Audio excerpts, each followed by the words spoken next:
I had to start recording. Almost forgot. So apologies to anyone that's reading the recording. Just missed my whole little spiel at the beginning, but all the meat of what I'm going to be teaching is coming up. So, but anyway, getting back to the risk management framework. So the way I'm going to be teaching this class is going to be covering risk in the risk management framework from today. And the reason for that is because if I taught the process first and then said, okay, there's this whole process of everything of why we do RMF. Oh, and okay, yeah, and there's this thing called risk assessments. It kind of misses the mark to me anyway of the whole reason why you want to even know about the risk management framework to begin with. And that's, of course, about risk. So,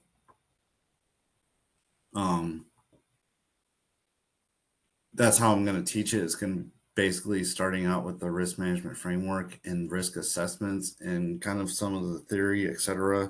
when we talk about risk and what that is. And then tomorrow, my intent, and I might start hitting on it today, but my intent tomorrow is going to be covering the actual process. When you look at NIST publication 837, 839, specifically 837, and we start talking about the all the different steps to the RMF, that's what I'll be getting into tomorrow.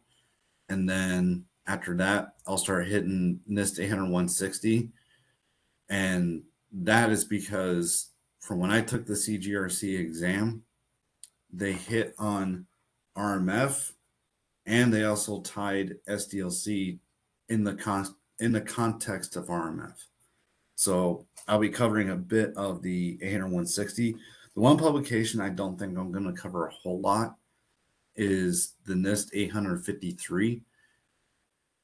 And I think the main reason why I'm not going to cover it too much is because one, they don't really hit too much on it on the exam. And two, because of all the NIST publications, when we talk about RMF, 853, I mean, it's a very important publication, but it quite literally is just a catalog of controls. So I don't think there's a whole lot of value added for me really teaching from it for both those reasons, because like I said, one, you don't really need it for the CGRC exam. They're not going to ask you much questions from it because quite literally, like I said, it's a catalog of security controls. And number two, I think it's much more important to understand the it's much more important to understand the RMF and the other publications when we talk about 830, 837, 839, and also when we talk about a little bit of security engineering, we talk about 80160. So, and I got a few comments here on the chat. Yeah, so the recording, I'm recording this right now. I actually tested out last night as far as like how easy it is to save recordings. It's like super easy. It just saves as an MP4. So my intent is I'll either share the MP4 files up in LinkedIn or I'll just post them out through YouTube. And then the second question is, are we using the 830 Rev 1? There is no new revision. Yeah, that's the one. So, okay, so another little thing that kind of came up. This is kind of funny. So the NIST website, I don't know if anyone's tried to go to it lately, but it's down. How timely. So the NIST website for 830 Rev 1, I tried to get to it last night. I couldn't get on there. So what I'm actually using is the draft of Rev 1. Now, I read through that last night. There's not a whole lot of difference between the draft and the final Rev 1. So it's not really that big of an issue. But no, we're actually using the 830 Rev 1. That's the latest and greatest when we talk about risk and risk assessments. So that's what I'll be doing. As far as sending it over, I mean, you can if you want. You can upload it. The I'll be honest. What I was gonna do is I can upload it to LinkedIn once, because and that's the other thing. So the NIST website is supposed to be up later today. About the time this training ends is when the NIST website is supposed to come back up, supposedly. But what I can do is I can take the 830 Rev 1 and I can upload it to LinkedIn and then share it out to everyone. So then you can also download a copy of it. And I can also do the same for the other NIST publications, the ones I'll be using predominantly throughout the training. I can upload those to LinkedIn. So that pretty much covers, kind of lays out the courses, how they're going to go for the next few days, what I'll be covering today, tomorrow, and then getting into the third day. It's going to be a lot more. We're going to wrap up our discussion of the process for RMF. And then the other thing that we're gonna start hitting a few other things, and those other things is gonna be when we talk about NIST 800 160, and then also I'll hit a little bit on CMMC. That's not covered on the exam, but I think it's pretty important to cover. And then the other thing I want to hit on is CSF, which is a cybersecurity framework from NIST. And then the other thing I want to hit on is the AI RMF. I'm not going to spend a whole lot of time on the AI RMF. It's just something I'll talk about a bit, kind of interesting. And then that's how I'll go on the third day. And then the third day, I think the lecture is gonna end kind of early, but that to me gives more time for the actual Q&A, like everyone's questions. Because that's kind of how I want it to go, is where everyone's like, hey, any questions you got? And I'll do this every day, where I'll lecture for about 6.5 to 7 hours ish. And then that last hour of the day, I'm quite literally going to open the floor up and be like, hey, what questions do you have? At least for me, I find it very helpful when questions are asked, because any class I've been in where someone asks a question, I'll be like, oh yeah, I had that question. I didn't, yeah, I'm so glad I asked it. So that's kind of what I want to do with the, at the end of the day, just that hour long, hey, any questions you have. And with that being said, does anyone have any questions at this time?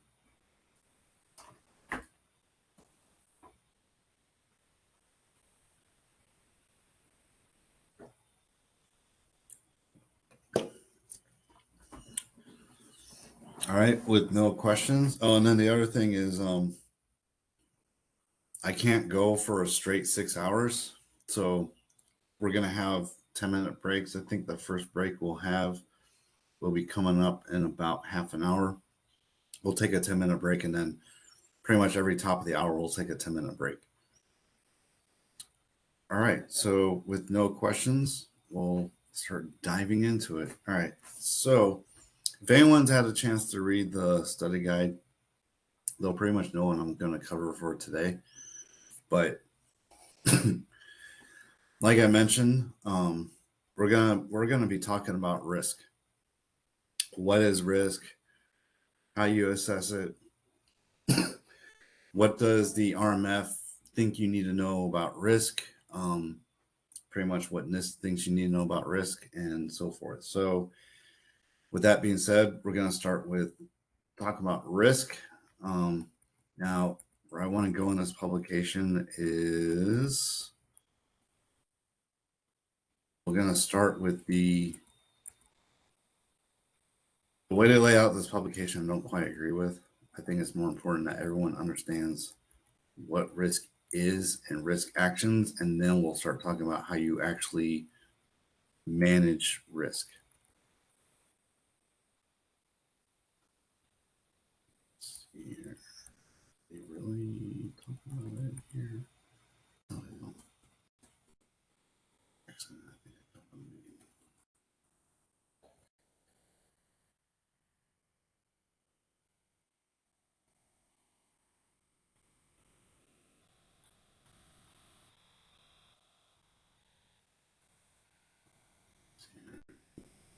know. change.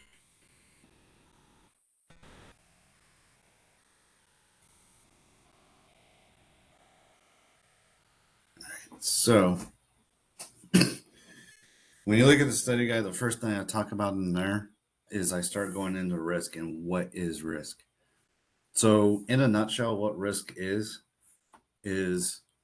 risk is pretty much bad things that happen. Now, if anyone's come from like a project management background, I know PMI goes into risk and how you can have good risk and bad risk. In the context of NIST, risk is bad. Period. Risk is bad. You don't want risk. The whole point behind risk from an NIST / RMF context is that you always want to try and lower risk where you can or avoid it, and we'll get into that when we talk about the different risk actions. But right before we talk about risk a whole lot, the thing I'll hit on is when you look at the acronym GRC, you got governance, risk, and compliance. Now, when I look at GRC and I see the governance, risk, and compliance, my opinion, I haven't actually seen anything that says this, but my opinion is that governance, risk, and compliance, they say those terms in an order that's intentional. And what I mean by that is, to me, before we can really do a whole lot with risk, you got to have governance, meaning you got to have leadership support. You need to have like a few policies and procedures that will actually lay out, okay, this is how we're going to do risk. And then before you can really do compliance, you really need to have an understanding within the organization what risk is all about before you can just start doing compliance. This is a shift from what compliance was before. They used to, and anyone that's been in the DoD or really the United States federal government might have remembered back in the day where we did the DICAP or DITSACAP process. DICAP and DITSACAP was how information systems would get, the right term wasn't authorized, but would get accredited so that you could actually use them. You would get a ATO, authorization to operate. The problem with the DICAP and the DITSACAP processes is that it was very, very focused on compliance. Hey, be compliant with these things, and that will make the information system secure. What we collectively as a community have kind of learned over the years is that compliance without context is not really secure. So when I check all these security controls for a system, like, okay, I've made this good, I've made this security control good, it doesn't really mean anything. It doesn't have any context. So then the question becomes, well, am I really that more secure? And well, the answer is no. I mean, just being compliant on certain things doesn't make you more secure. So that was a big issue with the old DICAP, DITSACAP processes, is that people were doing all these security controls in the system and making them compliant. And then the process looked at how much compliance you had and said, okay, well, if you have all this stuff compliant, and as long as you don't have any what they used to call Cat 1s, Category 1 findings with your system, they say, okay, well, if you only have maybe one or none, and you're compliant with everything else, you're good to go. That again, like I said, it had no context to anything, so wasn't that great. So that was the old way we used to do it with the DICAP, DITSACAP. Then came along RMF, where NIST, they say, hey, we're going to do this thing called RMF. And we're no longer going to just blindly look at compliance on systems, but we want to see like, okay, well, the things that you're doing on the system, the things that you need to check to make sure they're good, and the things that are compliant are based in the context of risk towards not just the information system, but the thing that information system is supporting, i.e. the mission or business function, And is it in the context of risk for the organization, right? So it's not just a blind, okay, well, it's compliant. It's actually measured against something that actually matters to the organization. So that was the impetus to then shift over um, to the risk management framework, as opposed to the um, DICAP and DISCAP processes.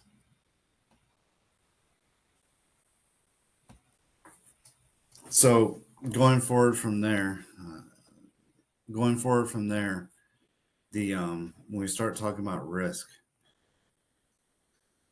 thing I want to cover first when we talk about risk is I want to cover the different risk actions that one can do when we talk about risk. 830, I don't think actually dives in it too much, and that's kind of a shame because I think it's really important to understand the different risk actions you can take before you start really doing any kind of risk assessments. So when we talk about risk actions, there's actually 4 of them.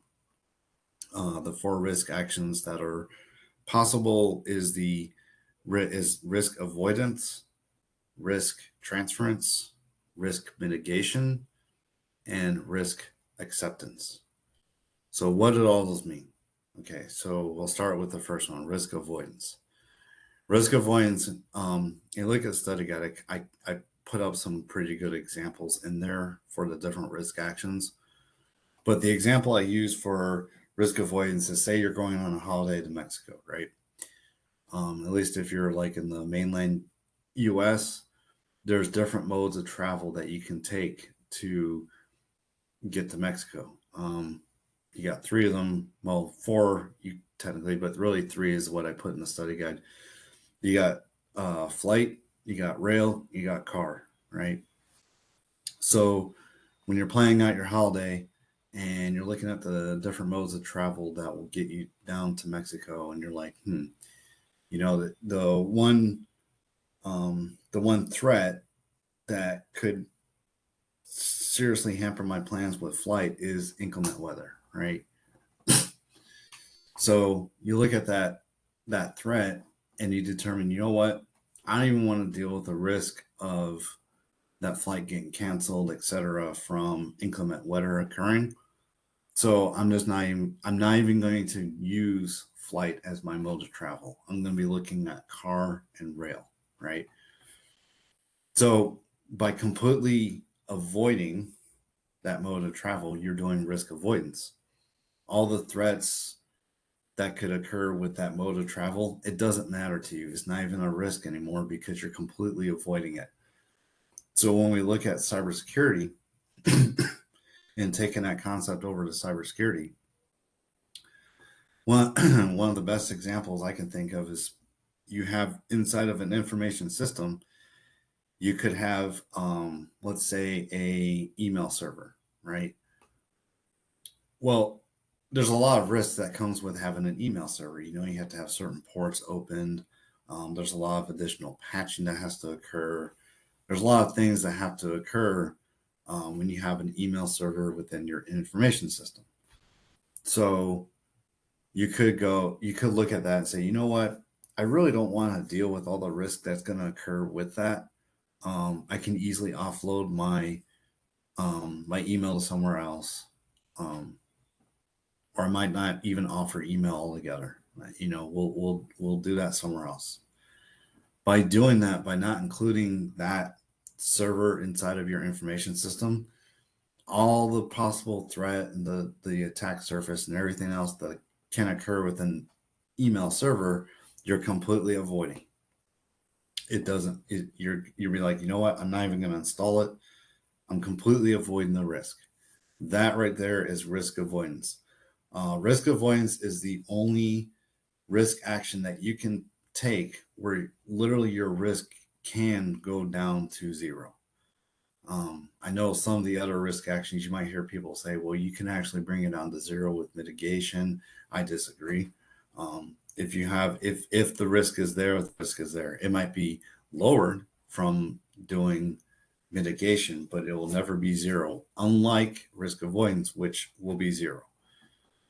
Whenever you do risk avoidance, it's always going to be zero because you're quite literally not doing the activity that's going to cause you risk. So when we move on to the next risk action, we talk about risk transferring. There is, so that's quite literally what you're doing. When we talk about flood, all the risk that can occur, i.e., the expense of an automobile getting ruined by a flood. When you buy insurance, you're quite literally transferring all that risk over to the insurance company. That in a nutshell is what risk transference is. It's quite literally taking that risk that you could possibly have in your information system and transferring it to a third party. We talk about the insurance company in the case of the non-cybersecurity example. To take this back into the cybersecurity realm, one of the things you can do and kind of talk about an email server inside your information system, you could decide, you know what, well, we really do need email to occur, at least for the organization, but I don't want the risk of having that inside of my information system. So, you know what, I'm going to take some of that and I'm going to put it up in a cloud. That would be an example of risk transference because now all the patching, the upkeep, all those security things that need to occur with an email server, by moving it up to the cloud and transferring that risk over to a cloud service provider, that's exactly that's what it is. You're transferring it to them. It becomes their responsibility to provide all the patching, etc., that needs to occur with the email server.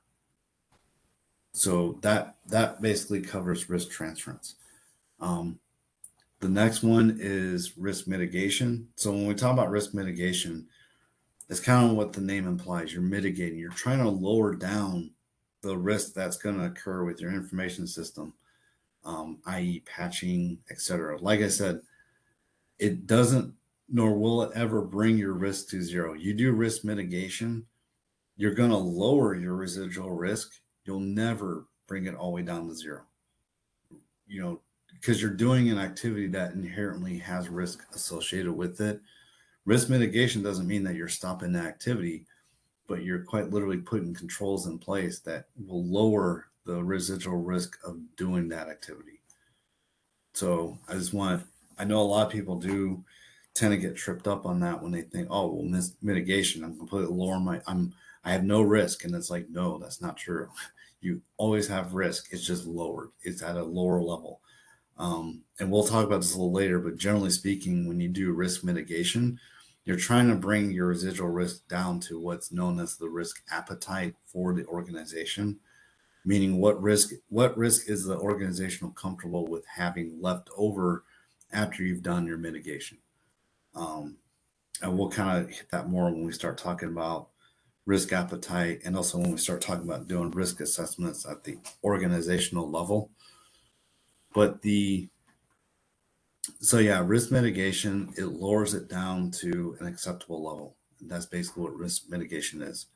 And then moving on to the last risk action that you can do is you have risk acceptance. Now, risk acceptance is exactly what the name implies. You're accepting the risk.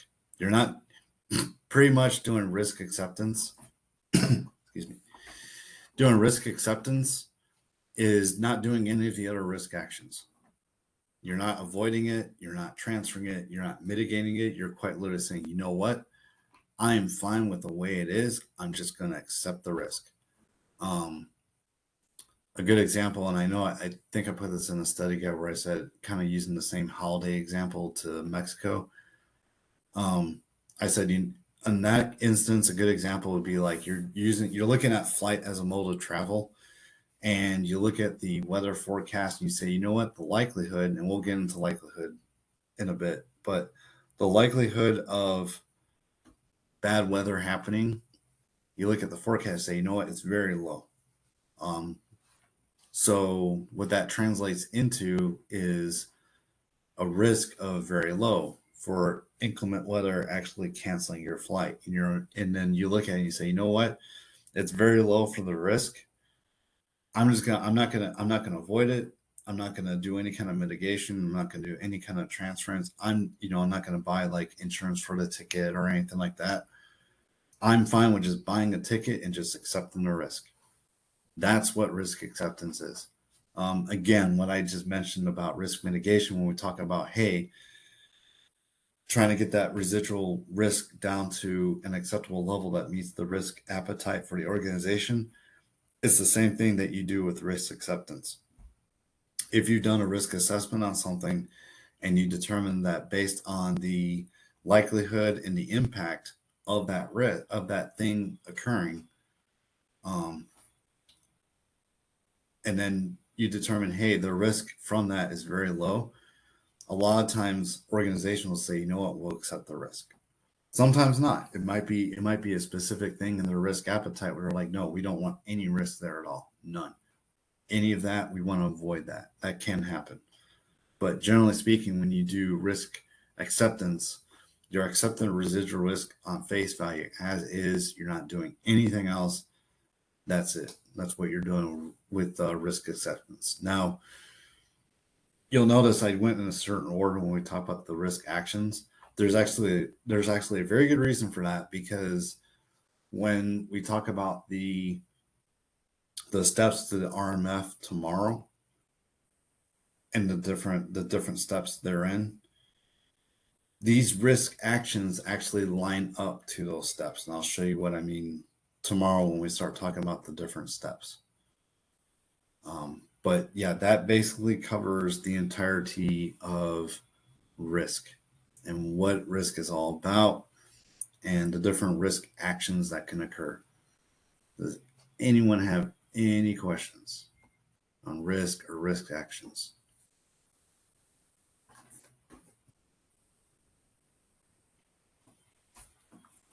So no questions.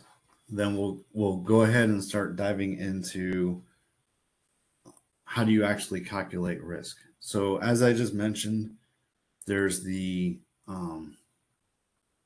have your likelihood and your impact. Likelihood times impact is going to equal your risk. Now, there's kind of talking when I was talking about the risk actions, there's a very good reason why it's a multiplication problem. Because if anyone remembers from their um, elementary school or primary school, whenever you have a math problem and you have something plus zero, it's going to be that something, right? So like 5 plus 0 equals 5. When you have something times 0, it's always going to be 0, right? So 5 times 0 is 0.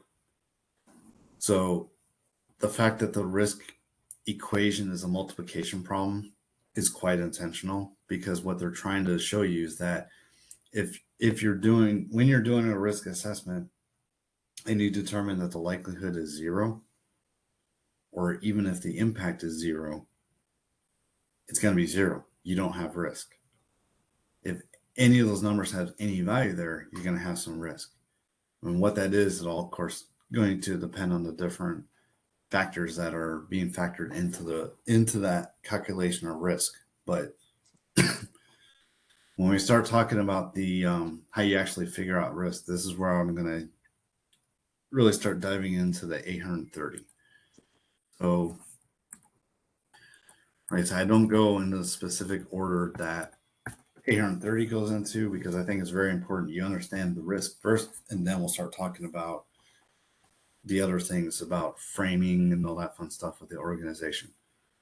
But when we talk about risk, and I know that call this a risk model, don't get too hung up on that term, risk model. They don't really, as a matter of fact, even on the CGRC exam, they don't really use that term.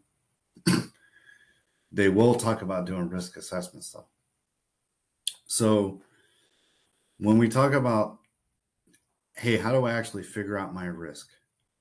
So this chart right here pretty much is how you figure it out. There's also within here, let's see, where is that? There's this one too. This is the one I actually put in the study guide. I like it better. Um, it basically tells you the same thing though. So you'll notice on the top they talk about the preparing for risk assessment, and that's coming from your risk framing. We'll get to that. But in the middle, when we talk, where it shows like identify your threat sources and events, identify the vulnerabilities and or predisposing conditions. When you determine those two things, that is going to then determine the likelihood of occurrence. And then once you determine the likelihood of occurrence, then you look at the actual impact of the bad thing happening and what impact that will have, which will give you a value. And then take that, the likelihood times the impact, and that's going to determine your actual risk. So again, that's why it's expressed as a multiplication problem, because if you look at your likelihood and you say, you know what, the likelihood of this occurring based on the other two factors, the threat source and events, and or the vulnerabilities and or predisposing conditions, is zero. Guess what? Yes, your likelihood will be zero. Therefore, even if the bad thing could have a humongous impact, zero times the humongous impact is still going to be zero. You have no risk. Um, so that's pretty much how it works. Now, when we talk about the actually figuring out the likelihood, is where we'll talk of going back to the threat model, because afterwards they kind of explain a little more. But when we talk about the likelihood, you can kind of see it there where we talk about, hey, you got to have a threat source with the capability intent, and also targeting.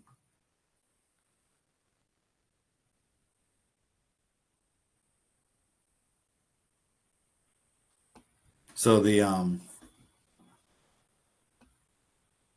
going back to that, okay, yeah. So when we talk about the threat source, now the key thing to understand is that you can have a threat source out there, right?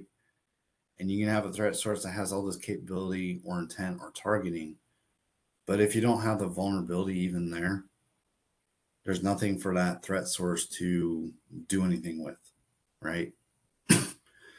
So when we talk about the predisposing conditions and or vulnerabilities, um, at the back of NIST 830, excuse me, at the back of NIST 830, they have all these fun dependencies. There's a whole bunch of tables. So these tables right here, these are kind of important at the beginning of the dependencies, but the real meat of it's right here when we start talking about the threat sources. So now on the CGRC exam, they're not going to get super specific on this kind of stuff. More just need to know like, hey, where to look it up. Like when you're actually going to do risk assessments, know where to look it up and know what the threat sort, when we start talking about threat sources, vulnerabilities, predisposing conditions, all those things, being able to use the 830 to conduct that risk assessment is going to be very helpful. At least in my experience, it's been very helpful. So when we talk about threat sources, this is what they're talking about. Now, this list in here, the other thing to note is what they list inside of the 830, and they talk about all these different factors. By no means is this an exhaustive list. So, like, say for instance, your organization, you might have something in, I can't really think of them, but you might have a threat source that's not listed here. It doesn't mean don't do the risk assessment. It just means that NIST hasn't recognized, NIST didn't list everything. That's all it means. So when we talk about threat sources, you can kind of see on the screen here what we're talking about.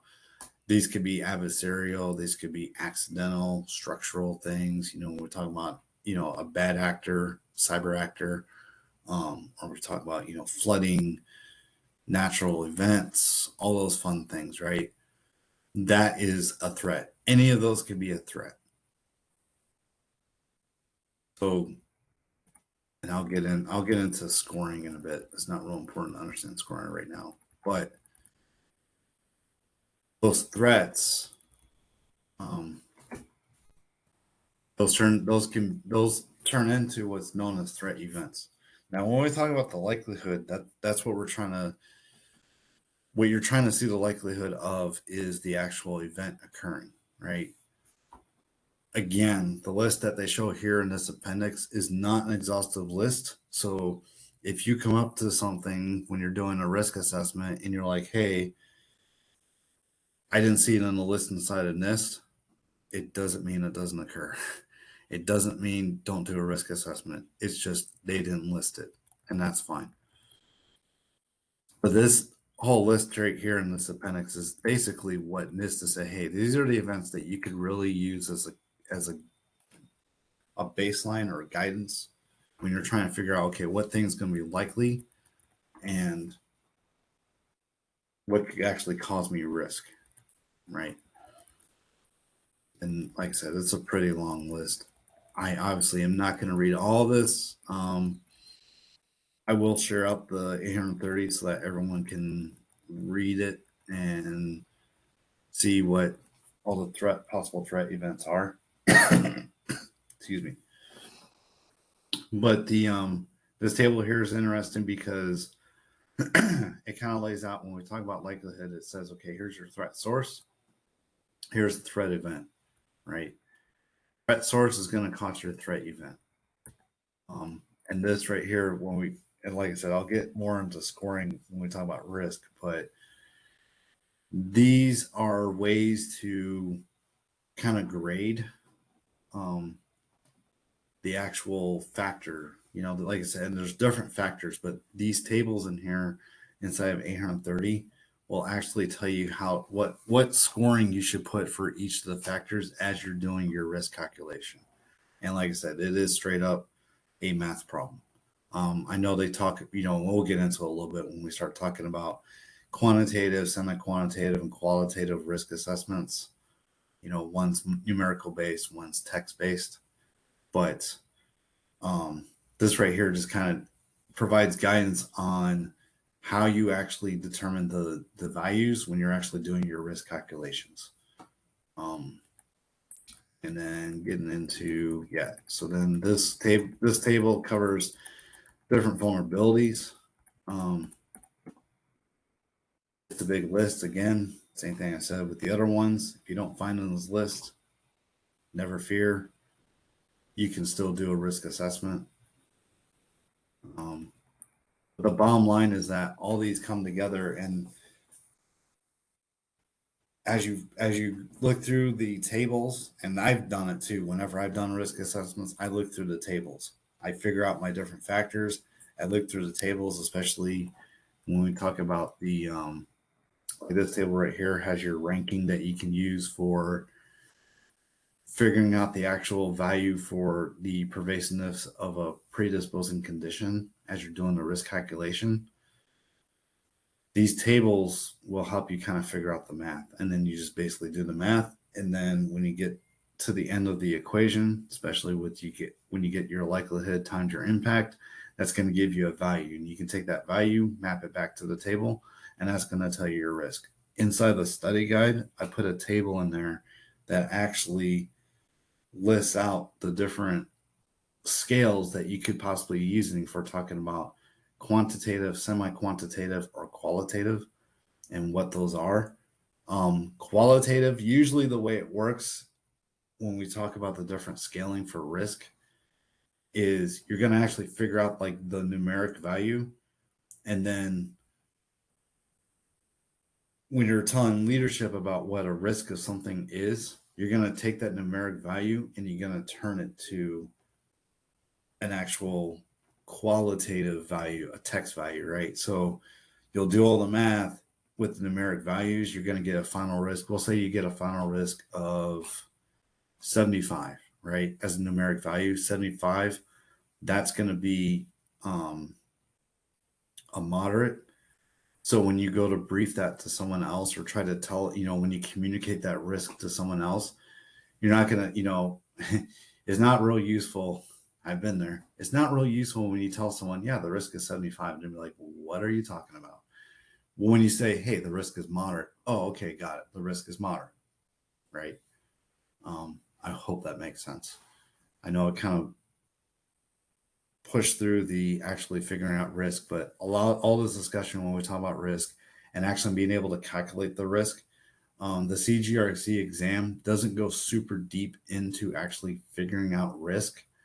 Unfortunately, to me, the CGRC exam kind of hits a lot more when we talk about processes, but it is super important to understand risk. You got to understand risk because when you could try to just do risk management framework without an understanding of what risk actually is, to me anyway, it definitely makes the process harder. So I think that's a nice natural stopping point. Looks like I got some more people joining up. Let them in. So I think that's a nice natural stopping point. We'll go ahead and take a 10-minute break. I hope everyone's got their beverage with them. I know I got mine. I'm going to drink some of my Monster, but we'll go ahead and take a 10-minute break. We'll come back around, at least my time, at 7:10 in the morning, and then 10 minutes from now from wherever you're at in the world. And then when we come back, if there's any questions before we kick off again, please let me know. And we'll hit those questions real quick, and then we'll keep pushing through with the discussion on risk, and we'll start getting into the looking at risk at the different tiers.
Alrighty.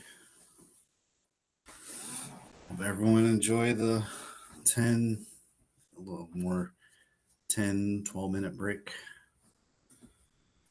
So before we start carrying on with when we start looking at risk from the different tiers, organization, mission, business function, and information systems, does then anyone have any questions on what we covered when we talked about risks, and risk actions and the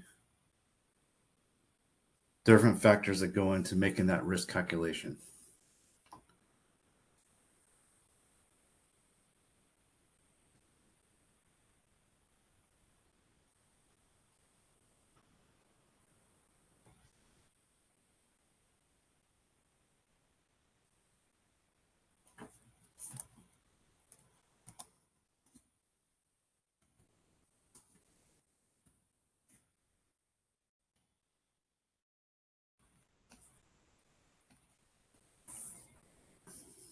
If there's no questions, we'll go ahead and start talking about the different things that the risk as it exists at the different levels according to RMF. So when you look at the study guide, and I'll just pop over here into 830 because that's exactly where I got it from. So you look at the study guide, you'll notice I use there's a pyramid in there when we start talking about risk. And here's a wonderful pyramid, risk pyramid. They call it the risk management hierarchy. I call it the risk pyramid. But the thing to understand is that when we talk about risk and how RMF looks at risk, we got, again, the different tiers, right? Tier one is your organization. Tier two is your mission or business processes or business function. And then tier three is the actual information system. So you look at the study again, I kind of break it down, but your organization is your organization. So, like, it could be a federal agency, it could be a company, it doesn't really matter. It is the organization. And then you start diving into mission business processes. That's when we start talking about things like your finance department, right? That would be a mission or a business process or a business function within the organization. So, say you work for a software company. Well, a software company is still going to have, um, a finance business function. They're going to have a HR business function.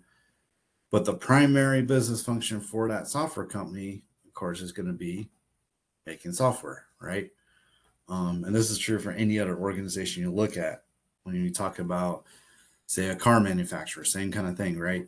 You're going to have these different mission business processes within the organization, but how important those are kind of depends on the organization itself and what the organization does, what their primary mission or business process or business function is for that organization. For a car company, of course, it's going to be making cars. They're going to have the other ones, so they are important. But the most important thing to that organization is going to be the making cars. When we start talking about federal government, and for me, I'm in the DoD, Department of Defense. So, of course, our mission business function is security of the nation. Same thing when we talk about some of the other federal agencies. And this would be true even if you're not in the US, if you're in Canada, or if you're in a different country. It doesn't really matter too much which company or organization you're part of. In any instance, RMF can apply and it can be used the same way, is to what to take away from that. Now, to kind of go back to what I mentioned in the previous hour when I was talking about GRC and why, in my mind, why GRC is listed the way it is, governance, risk, and then compliance. and we'll start getting into a lot more when we talk about risk at the organizational level. But what you can already kind of tell from this diagram is how important that organization is and the governance that exists at the top of the organization and how that's going to drive everything else when we start talking about risk and as it translates down between the organization, the mission or business function, business process, and then down to the information system. Um, so when you start talking about the doing risk at the organizational level, and there's in the study guide you'll see this in there.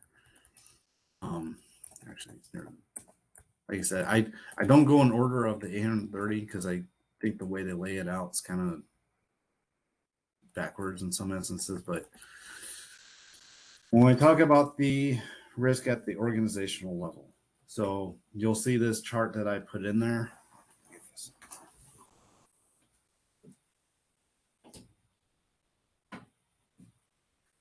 You'll see this chart that I put in there. So what this is telling you is that when you look at risk at an organizational level, you really have to do what's in the middle right there, which is framing. You got to do that first before you can really do anything else when we talk about risk.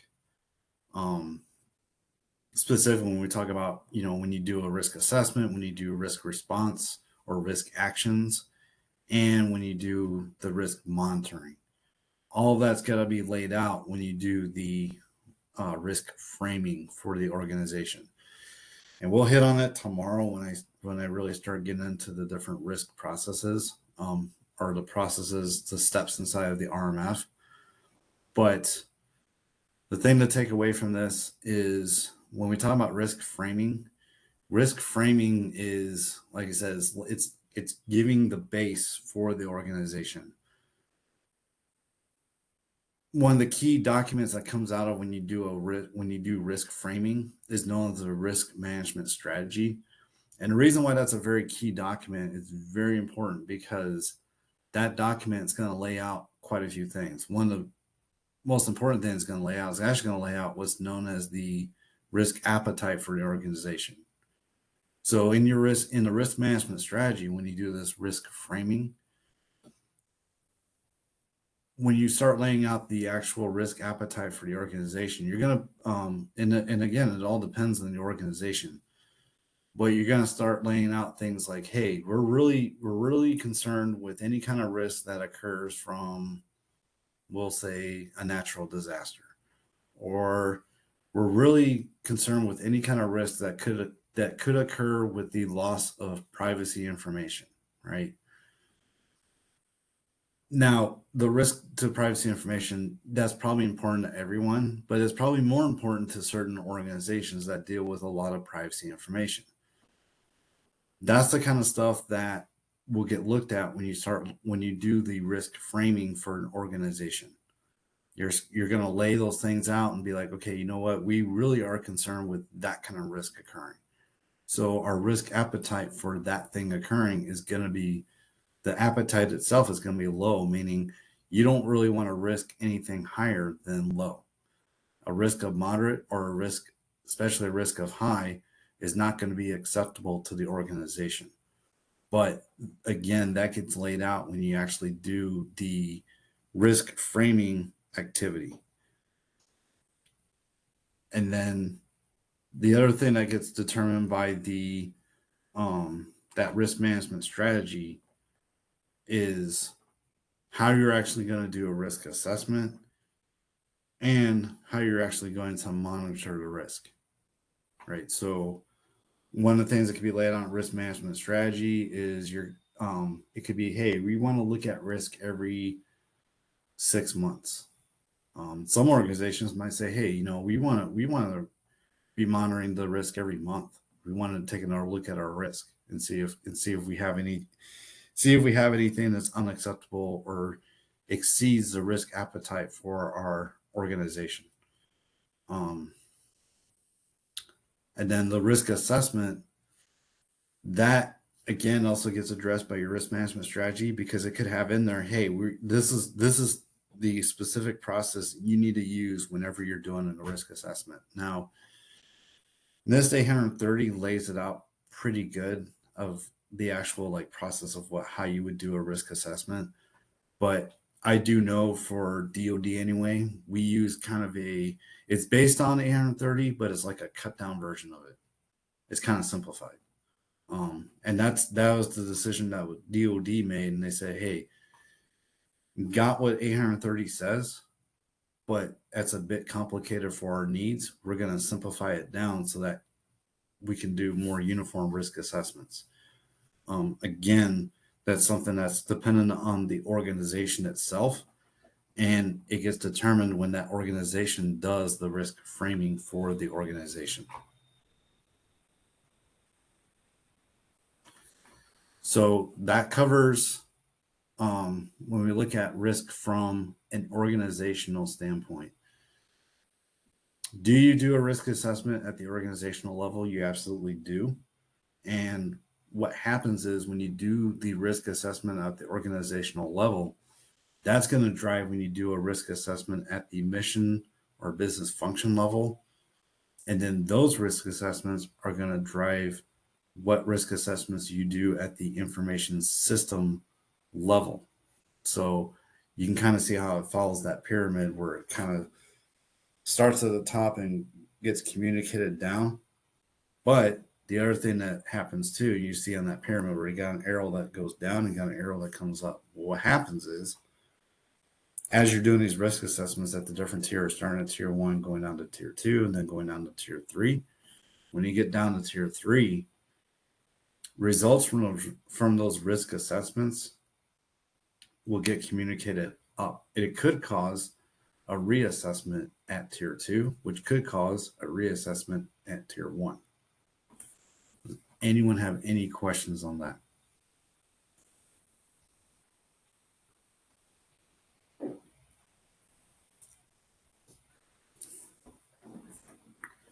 There's no questions on that.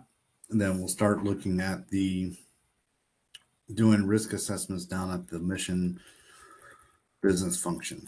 I kind of hit on what that means when we talk about mission or business function. Again, those are the in here.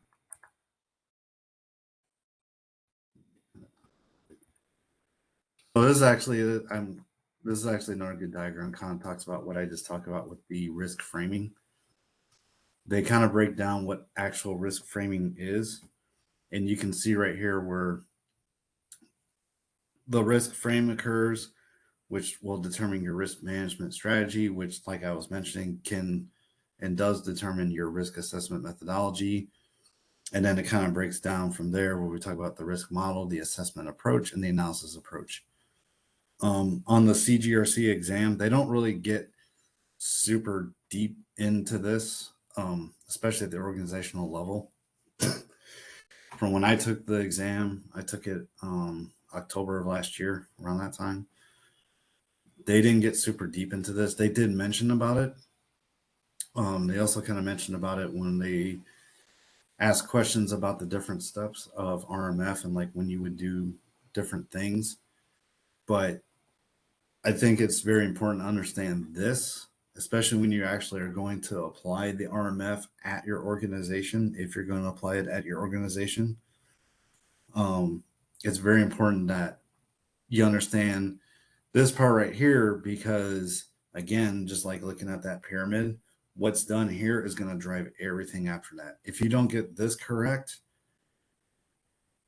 you're not going to get risk assessments down to the information system correct. The worst case scenario of what will happen is if you don't do your risk framing for the organization first, and then you try to do a risk assessment on an information system without having done this, the risk assessment for that information system, in my opinion, is going to be almost worthless.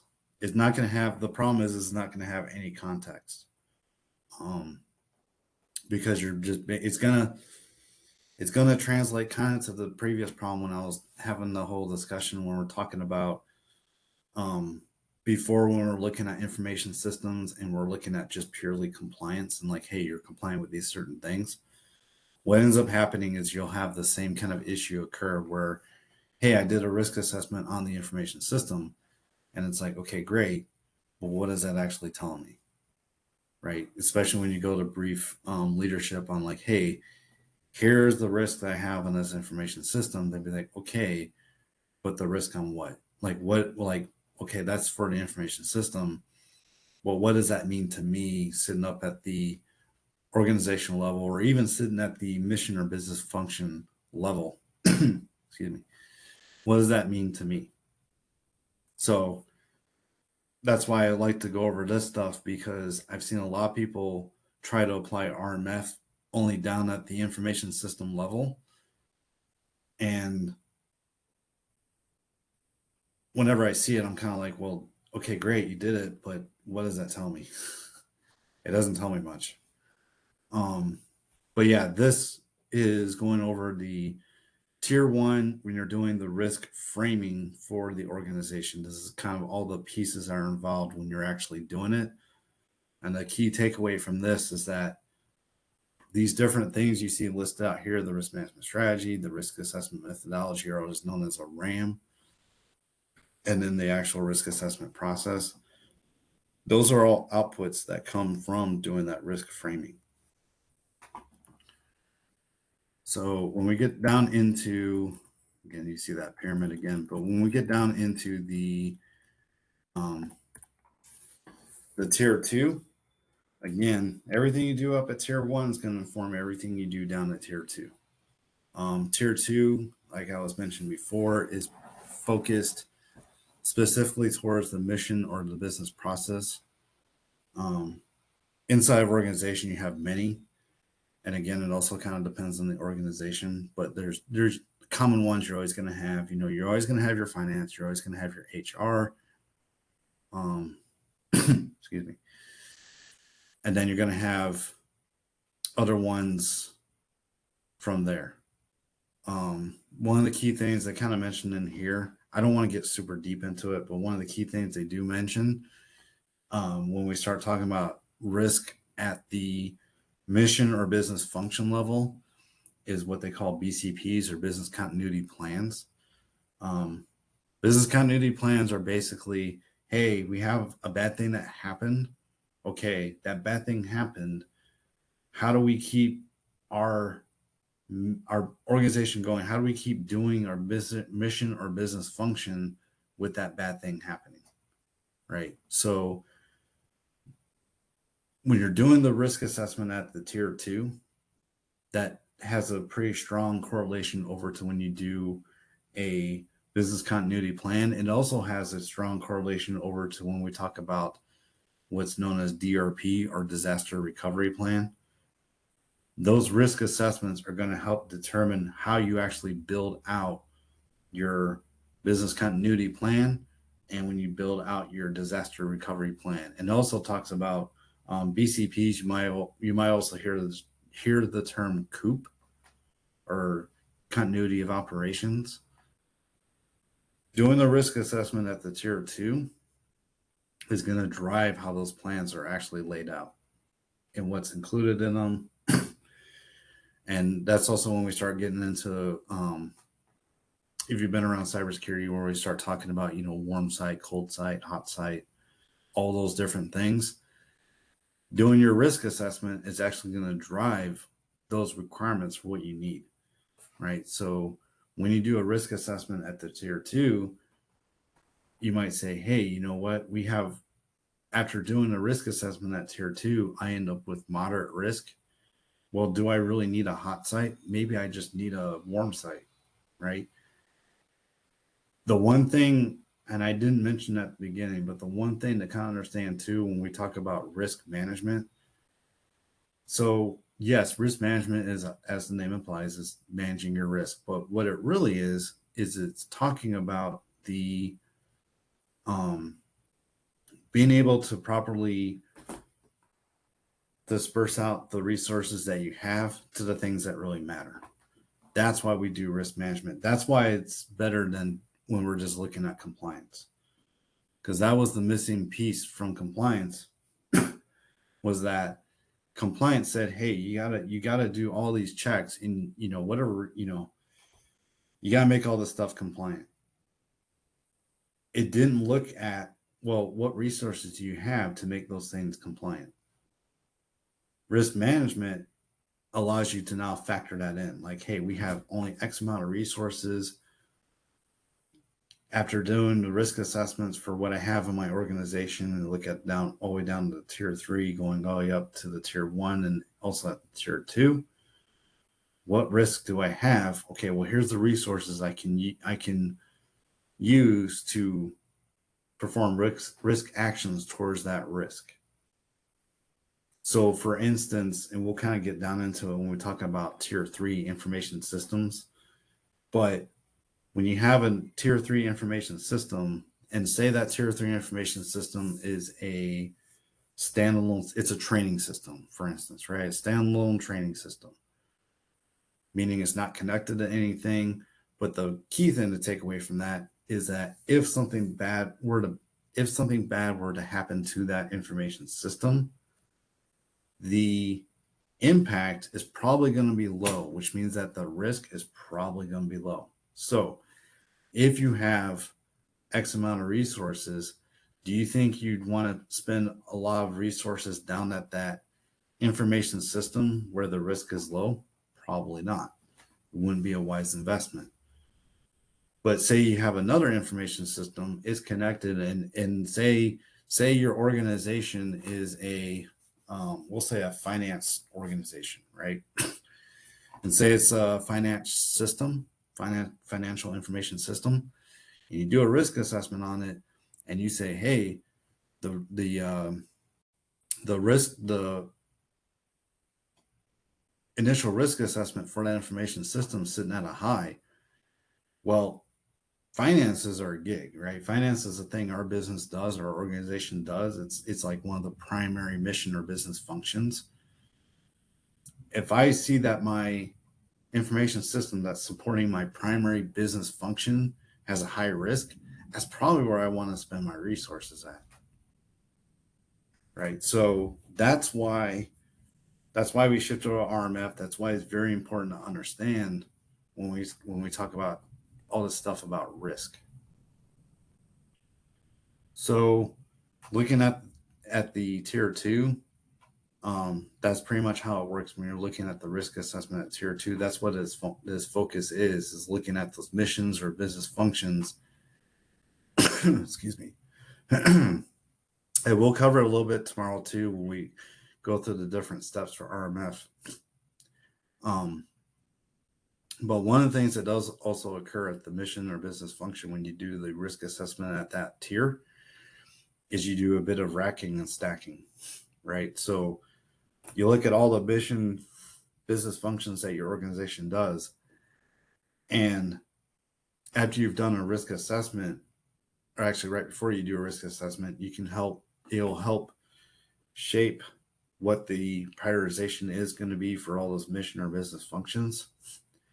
And so when you do your risk assessment for all those mission or business functions, that can inform leadership of, hey, you should have some special focus over here. Hey, you only have X amount of resources. Here's where you really need to put those resources towards, is these specific mission or business functions.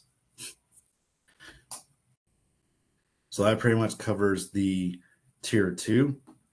Now we get down to tier 3. Tier 3 is what you see a lot of people focusing on with RMF. And the reason why a lot of people focus here on RMF is because at tier 3 is where you actually, yes, you're doing risk assessments, but this is also where you're applying security controls, right? So what I was talking about with NIST 853, and I know some people asked about, hey, am I going to cover NIST 853? Here's where I'm going to cover it a whole lot. But again, like I said, I'm not going to dive super deep into it because it's quite literally the catalog of controls. But when we talk about the information systems and we talk about doing risk assessments at those information systems, That's where we start really talking about doing the different risk actions, right? With the controls, the security controls inside of RMF, what they're primarily concerned with is the third action I mentioned with risk actions, and that's risk mitigation, right? So those controls, their whole purpose in life is to quite literally mitigate down your risk to an acceptable level, um, and doing and applying the appropriate security controls. I'll get more into this tomorrow when I talk about the different steps. But how do you know what security controls you need to apply towards your system? Well, in a nutshell, what will happen is after you've done all the risk assessment for your tier one and tier two, this is when you actually start getting into the RMF process for an information system. The first thing that's going to happen when we talk about it from a risk standpoint is you're going to first do what they call an initial risk assessment on the information system. Now, say you've done that risk assessment and you determine that the residual risk, and this is prior to doing anything else in RMF, but the residual risk from that initial risk assessment you determine is very high. This is very common because you haven't done anything yet. You haven't done any kind of risk actions. You haven't applied any kind of security controls. You haven't done anything yet. You've just done an initial risk assessment. And the initial risk assessment, you say, yeah, it's very high. From there, when you start looking at the actual controls that you need to apply to your information system and which controls, 853 does kind of cover this specifically in 853B. And it doesn't matter if we're talking about Rev 4 or Rev 5, but 853B actually gives you the baseline of controls, which if everyone's familiar with the acronym CIA, confidentiality, integrity, availability. And again, we'll get more into this tomorrow when we start talking about the steps. But from a CIA standpoint, when you look at those for an information system, um, after you determined your CIA for that information system, and we'll say the confidentiality is high, and the integrity is a moderate, and the availability is a moderate, that right there will tell you what controls you need to actually put towards your system, right? So after you've gone through a lot of the RMF process, you get through all the steps going up until step 4, which is assess. The After you get up to step 4, after applying all the security controls, and you do the final risk assessment for your system, hopefully the hope is that your actual residual risk has been brought down from a very high, hopefully down to like at the highest at a moderate, hopefully down to a low, hopefully. If the controls have been implemented correctly and they're providing the appropriate amount of risk mitigation, then your final risk assessment, the residual risk should be at a moderate or at a low. That's the hope. So, like I said, when we talk about risk at the tier 3 in the information system, that's when we really start getting into the meat of what RMF is all about.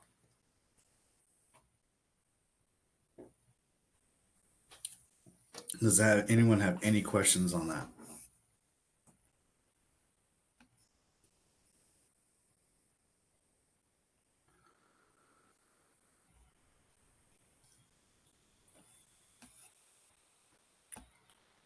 All right, no questions on that. Yeah, and then like I said, 830, I mean, they get into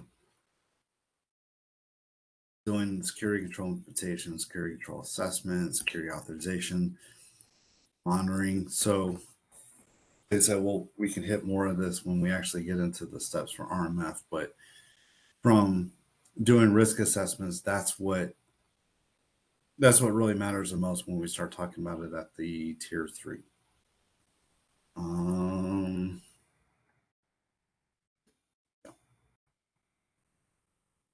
So that hits a lot of what we need to talk about with risk assessments and risk, and specifically when we talk about what's covered in 830.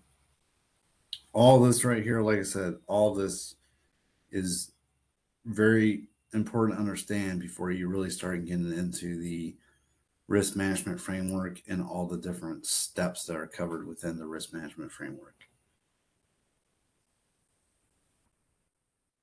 So it's actually kind of ended a little faster than I thought it would. Does anyone does anyone want me to show kind of like how you do a risk assessment? Because one of the things they also mentioned inside of the 830s, when you do a risk assessment, what comes out from that risk assessment is known as a RAR, which is a risk assessment report. And then when they talk about communicating the risk assessment report is actually what's most often used to actually communicate that risk. And how the risk assessment report looks, you know what? It really depends. It depends on what your organization wants. I've seen so many different variations of a risk assessment report. I've seen ones where it's quite literally an Excel spreadsheet. I've seen risk assessment reports that are long form documents that, like, you know, they have tables with colors and they have like different write ups. It kind of, it kind of depends on what the organization wants. And when I was talking about risk framing, that risk framing activity is going to determine what that risk assessment report looks like and how that risk is going to get communicated back up to leadership within the organization. So I've had people ask me like, hey, what does a risk assessment report look like? I'm like, well, I can show you ones that I've done, but again, it all depends on your organization and what your organization wants. They can want different things. Some, like I said, some executives are happy with an Excel spreadsheet. Makes it easier for me. Some organizations, executive leadership want something more in a long form document. I've seen that too. But usually whenever I've seen a risk assessment report done, and it doesn't matter if it's an Excel spreadsheet or it's using like a long form document, generally speaking, the tables that are within it are quite literally, and I'll show you, they quite literally take what appendix it is, but here we go. Generally, whenever I've seen a risk assessment report done, this is the table I always see. So what this table shows you is the two, when I was talking about the risk, that risk equation of how you figure out, okay, what's my actual residual risk? You take the likelihood times the impact. There you go. There's a likelihood times the impact. Now, pop quiz for everyone.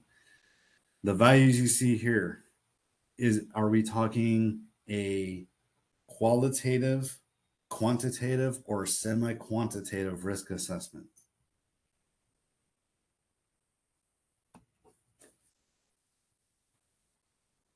What does everyone think?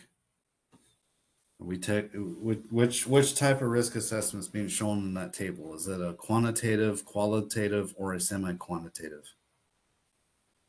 You can chat it or speak it, whichever. I got qualitative. Yes, it's qualitative. No, it's not semi. So semi-quantitative. And you look at that study guide that I pushed out, the that table in there kind of lays it out. But semi-quantitative is going to be a number range. Quantitative is going to be a number, and qualitative is going to be text, right? So when you look at that table that's on the screen right there, that's qualitative. Generally speaking, whenever I've done a risk assessment, this is exactly what I use when I communicate that risk up to leadership. Because because here's the thing, you give them numbers, they're going to look at you and go, what are these? What do these mean? They can understand this, right? They see text. They're like, okay, I got it. My risk is low, or my risk is high, or Now, a lot of times, what I've seen is, especially when we talk about um, a risk assessment for a system, I've seen it expressed a few different ways. I've seen it where people have taken this table right here, and they'll actually break down and like I said, I don't want to dive super deep into controls because the CGRC exam doesn't dive that deep into them. But what I've seen is people will take this table and they'll put in there, like for instance, say you have, we'll say 20 non-compliant security controls on your information system. What I've seen them do is do the risk assessment for each control that's non-compliant, and then they'll like put the number. So for instance, say I have 10 controls that are they have a likelihood of, we'll say, moderate, and they have a impact of very low, right? So when you look at the table right there, I'll see a number 10. I'll see a number 10 when you cross across from the likelihood over to the impact. I'll see a number 10 underneath the very low, translating across to the moderate, and then we'll say like another 10 will have a likelihood of low and a level of impact of moderate. So I'll see another 10 on the low, crossing the axis between the low for likelihood and the moderate for impact. So I've seen it that way. And then I've seen another table that will just say, it'll just highlight the overall residual risk for the information system, and it could say low, right? I've seen it expressed different ways, but most of the time, whenever I've seen risk assessments actually done and it communicated back up, I never see, I never see quantitative or semi-quantitative used. I've always seen qualitative used, but that's just my personal experience. Which one is right? Again, it depends on the organization.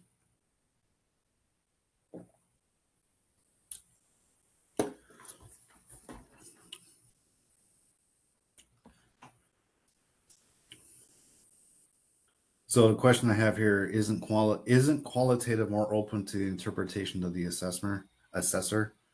How do we know that we are speaking the same language as C-suite, executive suite? So that question, when I was talking about risk framing and the risk management strategy, specifically the question that's asked about how do we know we are speaking the same language as a C-suite executive team? When you're doing the risk framing for an organization, that's exactly where that's spelled out at. Specifically, when they do the risk management strategy, that document so the way it's supposed to work, and they don't really hit on this in the Aaron 30, it's kind of a shame. But the way it's supposed to work when you're doing the risk framing for an organization is not just one person doing it. It should never be just one person doing it. It quite literally takes a team of people to do it. Now, one of the things, and you'll see this mentioned inside of NIST 839 when they talk about different roles. One of the roles that you'll see mentioned in there is known as the risk executive function. The risk executive function quite literally is that team that I'm talking about that will do the risk framing for an organization. That risk executive function, they don't get real specific on who's a member of it because, again, it kind of depends on the organization. But generally speaking, who should be on that risk executive function? Well, it should definitely be your C-suite, obviously. Should probably be a few key people from your C-suite, and it should be your probably a few cybersecurity professionals on that team. But that's generally what the risk executive function is made up of. The risk executive function is the entity or body of people that will do the risk framing for an organization. So the question, isn't it common for this to be laid on the IT team? Unfortunately, yeah, I've seen that. And that's not how it's supposed to work. like I said, the risk executive function, that's that team of people that do this, but it's involvement from the IT, from people from IT, and it's not even really IT, it's really more cybersecurity, right? The reason why I say that is because when we talk about there is in my mind there is a difference when we talk about IT team and cybersecurity team. The IT team, in my mind, is mostly going to be like your system administrators, your network administrators, the actual technicians that are doing the stuff on the information system. When we talk about cybersecurity, cybersecurity to me is not the same thing as IT, right? Cybersecurity is like, hey, I'm looking at an information system and I'm making sure that controls are in place on the information system. It's following the correct policies. It's following the correct procedures. People are actually using the procedures. The controls are actually effective. That's what a cybersecurity professional, in my mind, is doing on an information system. Kind of getting into separation of duties, and I'm sure everyone that's taken Security Plus or CISSP is familiar with that concept of separation of duties. But when we talk about the separation of duties, your cybersecurity professional should never, ever, ever, ever have administrative rights to an information system. That's just bad. And it's bad because it violates separation of duties. Not to say that anyone would intentionally do it, but there is the possibility that a cybersecurity professional, if they have administrative rights to the information system, could, if anyone's familiar with Enron, they could cook the books, and you never want that. But when we talk about getting back to the question of, hey, the risk framing, is that done by the IT team? It's not supposed to be. It's informed by the IT team. And when you look at 830, they kind of go into how the risk management strategy is not written by executive leadership. It's heavily informed by the cybersecurity professionals, and they work in coordination, or should work in coordination with the executive team or the executive leadership at the organization. So I hope that answers everything with that. Yeah, the qualitative, that's kind of a misnomer. Some people kind of think it is open to interpretation. That's not really the intent. Um, the intent of qualitative is that it puts it in a language that executive leadership can understand. They don't have to sit there and look at numbers and go, okay, well, what's my risk? They can just look at, okay, you're telling me it's high. You're telling me it's very low. That's what qualitative is intended to do. And when you do the risk framing for an organization, and when you're doing the layout of your risk management strategy, the intent of all that is supposed to get everyone on the same sheet of music, right? It's supposed to get everyone on the same page saying, okay, here's what risk assessments look like for the organization. Now, like I said, for me, I work in DoD. So DoD has kind of done that for us. But when you're working at any other organization, it all depends on the organization. I haven't worked out, like, quote unquote, in the real world, um, civilians, or, out in like an actual organization or a company. So not real familiar with how they would do it at the company. But if you're following the principles of how they lay it out for RMF, for the risk management framework, that's how it's supposed to work. Supposed to. Does anyone else have any other questions on that? Risk management, when we talk about risk framing, we talk about the different, qualitative, quantitative, semi-quantitative, what all that means. Like I said, for the CGRC exam, they don't get super heavy into doing risk assessments. I'm trying to remember back when I did it in October, they didn't ask a whole lot on them. I think they asked a few questions.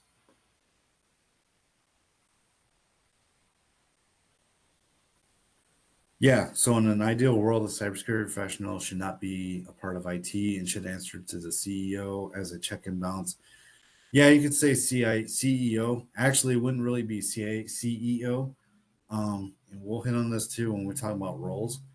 Usually, your cybersecurity professional organization, there's a role in there called a CISO, Chief Information Security Officer. Generally speaking, when we talk about RMF, when we talk about doing risk assessments and like a cybersecurity professional doing those risk assessments, the person that assessor would report to would be your CISO, usually, generally speaking. And for RMF, they actually define that. They say there is a thing called the CISO. And another thing with terminology, you'll see the term CISO used, you'll see the term SASO, senior, was it senior agency information security officer. I've seen different ones, but that person is there to ensure that person's there to ensure that no undue risk is occurring within the organization throughout the different tiers. They're also there to ensure that all the security, the actual proper governance is being applied to all the information systems. Generally speaking, that CISO works for the CIO, so the Chief Information Officer within an organization is usually who the CISO works for. That's the way NIST kind of looks at it. You start getting outside of NIST and start getting outside of RMF, you might see it done a little differently. And again, it also kind of depends on the organization. They might do a little differently, but generally speaking, that's how it's supposed to work. And yeah, absolutely. Your cybersecurity professional should not be part of the IT team when I talk about administrators. That should never happen. Ever. Ever, ever, ever. Is there any other questions? We're at about the next 10-15 minute break. So if there's no further questions on that, I think what we'll start doing. I know it was today was supposed to be entirely devoted to risk and risk assessments and all that fun stuff. When we come back, I might hit a little bit more on risk, and then we'll see if the NIST website is up, and if I can pull down the 839. If I can, then we can start getting into the different roles within RMF. The one thing I will say for the CGRC exam is yes, they do hit on roles. They don't go super deep into it, but they do kind of hit on it. So I think that's what we'll end up talking about. So if there's no questions, we'll go ahead and take a 10-15 minute break and see all of you back around. It'll be about 8:15 my time.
right, everyone.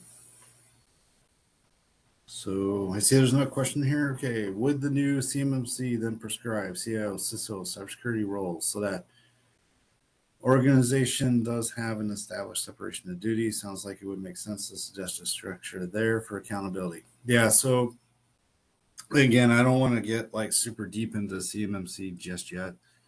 CMMC is, in case anyone's not familiar with that term, CMMC, that's the cybersecurity maturity compliance.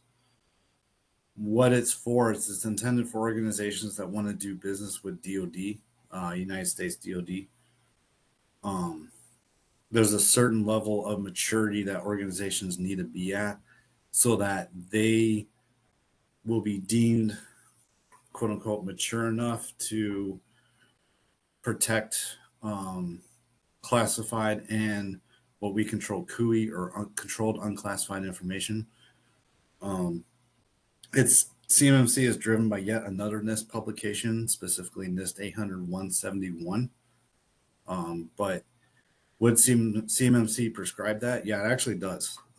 It does actually prescribe that you have some of these key roles in place so that you would have, the proper separation of duties and also the proper accountability when we talk about protection of information. So the other thing I kind of wanted to hit on a little bit too, a lot of people look at cybersecurity and their focus is on information systems. I think that focus is a bit misplaced. And the reason why I say that is because when you look at an information system, and it doesn't matter if we're talking about an information system that has servers in it, an information system that's primarily composed of networking equipment like routers and switches and all that fun stuff. At the end of the day, it's not so much because you'll hear some people say, oh, protect the network or defend the network, right? You'll hear people say defend the network. That's not really what RMF is there for. RMF is there to protect the information. There's a pretty important reason why the whole decision that's made on which security controls should be applied to an information system is based on the CIA, on the confidentiality, integrity, and availability of the information, and not focused on, hey, defend the network. Because in my mind, the network is just a tool. I could share information with pieces of paper. It might not be the most efficient way of doing it, but I can share information doing that. I can share information through a system that has routers and switches. I can share information through a system that might have, say, SharePoint within it. They're just tools. The whole point is that you want to make sure you're protecting the information. That's kind of my little soapbox. That doesn't really have much to do with the CGRC exam, but I see a lot of cybersecurity professionals kind of make that mistake of, oh yeah, defend the network, and it's like that's just a tool. What are you actually defending? You're not defending anything. In my mind, you're protecting the information. You're not, defending the network is a byproduct of protecting the information, but that's all it is. It's a byproduct of it when you talk about defending the network. So, with that being said, let me see. I want to see if the NIST website is up and running. That would be good. Let's see if it is. That's the privacy framework. That's not what I want. Let's see here.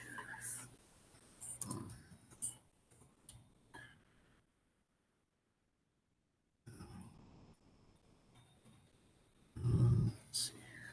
Here we go. This might actually work. Ah, yes, it does work. Okay.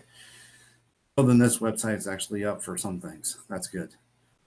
So I talked a lot about risk. I talked a lot about, doing risk assessments, why, starting all the way from the tier 1 down to the tier 3, hit on mission, business functions, what those are, how to actually do the risk assessment, etc. I thought this would take the entire day. But if no one has any questions on risk assessments and risk and what all that is, the next thing I wanted to kind of get into, and this is kind of before we really start talking about the RMF steps. So one of the things I do remember from taking the CGRC exam is they hit a lot about roles. You got to know your roles, what the different roles are, what they do, and kind of how they map across the different steps of doing RMF. Give me 1 second.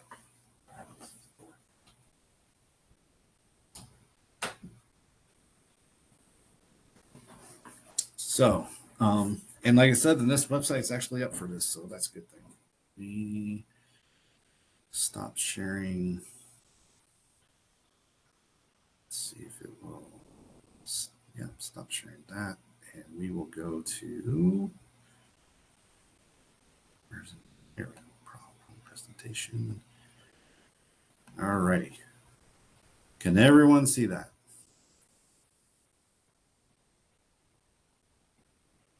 Thumbs up or whichever, if everyone can see that. Awesome. I got a yes. Yes is good. Okay. So, this is on the, I wish they would actually reference this in the bibliography. I'll probably end up adding it to the study guide. But this is on the NIST website. This is a crosswalk. It says roles and responsibilities crosswalk. This thing's pretty recent. About a year and a half ago was updated. A little more than a year and a half ago was updated. Hasn't changed because it's based on 839, the current versions of 800, NIST 839, NIST 837. So this thing has not really changed. And I will tell you on the CGRC exam, and I'll do my foot stop. I don't know if you can hear that. Please study this. Study this and know it. You almost want, for the CGRC exam, you almost want to know this thing like verbatim, because I remember taking it, and I want to say about a good 20, maybe 25 questions was talking about this. Roles and responsibilities, super, super important. So let's go ahead and get into this. Yeah, so here's the, and like I said, we'll hit this more as we actually walk through these steps. But you can see the beginning part, 7 steps to RMF. Again, I'll hit this much more in depth, maybe later today, and then especially going into tomorrow. But here you go: prepare, categorize, select, implement, assess, authorize. Again, I'll hit these more later on. Oh, and monitor. A lot of people forget about that monitor step, but that's pretty important. All right, so here's all the roles that the that NIST looks at when they talk about the roles in regards to the risk management framework. The document that you're going to find a lot of these roles explained in is actually not going to be in 837. It's actually going to be in 839. That gets a lot of people. 837, and this might be something else I'll add to the study guide. So as I'm sure everyone can know or notice right now, RMF is composed of various SP 800 documents that will explain all the different facets of RMF. The one we just covered this morning was NIST 830, which is risk and risk assessments, what risk is, and all that fun stuff, right? The roles are actually covered in NIST 839. In NIST 837, which we'll get into later, is all your different steps. So, as I'm sure everyone saw in the invite for the event, that symbol I put up there is NIST RMF, and on the outside ring are all the RMF steps. All those steps are laid out ad nauseum inside of NIST 837. So here's all the roles that are laid out by NIST 839. So you can starting from top left going over to the bottom right. We got the authorizing official or the authorizing official designated representative. Generally speaking, when we talk about the authorizing official or authorizing official designated representative, those are not the same people. what you have is you end up having what's called an AO or authorizing official, and they're the ones that will actually authorize an information system. Generally speaking, and we'll kind of get into this more too when we talk about the different tiers. And there's a reason why I laid out the different tiers previously when we were talking about risk. The actual steps for RMF kind of follow the same flow. When we talk about roles that exist at tier one or the organization, roles that exist at tier two or the mission or business function, and roles that exist at tier three when we talk about the actual information system. So the authorizing official / authorizing official designated representative, that role pretty much exists at tier two, but more at tier three, because the authorizing official is the one that actually is authorizing an information system. The AODR, authorizing official designated representative, that role is usually appointed by the authorizing official. Now, the thing to understand with the AODR is, technically speaking, you don't have to have an AODR. Highly recommended, but per NIST, you don't have to have one.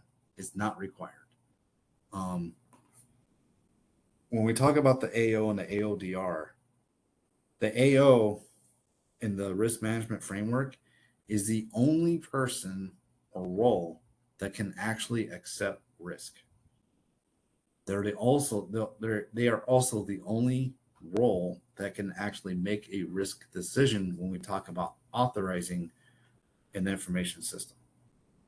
Just the authorizing official. The AODR, like I said, is not, and I wish they wouldn't do this where they say or, because they're two separate roles. The AODR cannot make risk decisions, and they cannot accept any risk. And yes, that is actually, I remember a question specifically on that on the CGRC exam. So please, please, please, please make sure you make that distinction between the two roles. That's very important. The between the AO and the AODR. So, like I said, the AODR is not a required role. And then kind of going down, listing out the different roles. So you got the Chief Acquisition Officer.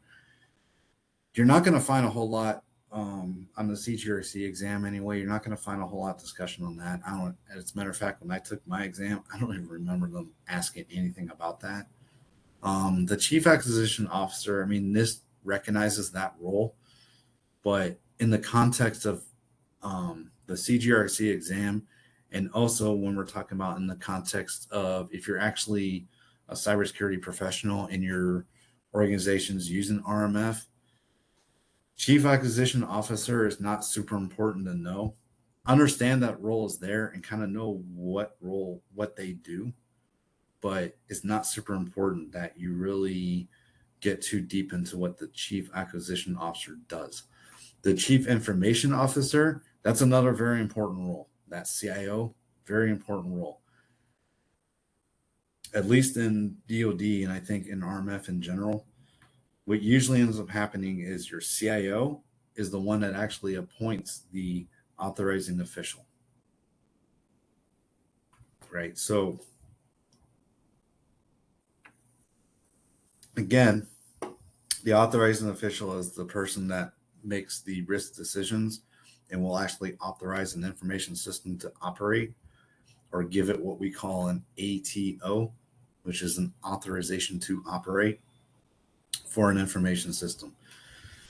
The CIO has a fair amount of responsibilities, and we'll get more into those as we go through this slide deck. But the next one underneath the Chief Information Officer is the Common Control Provider. So what is a Common Control Provider? So when I talked about previously with cybersecurity controls, and we'll get into it more when we look at the RMF steps.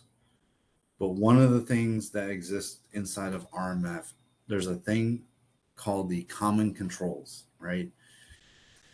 In a nutshell, what common controls are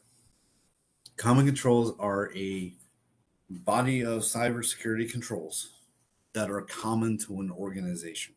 Meaning, if I am an information system inside of said organization,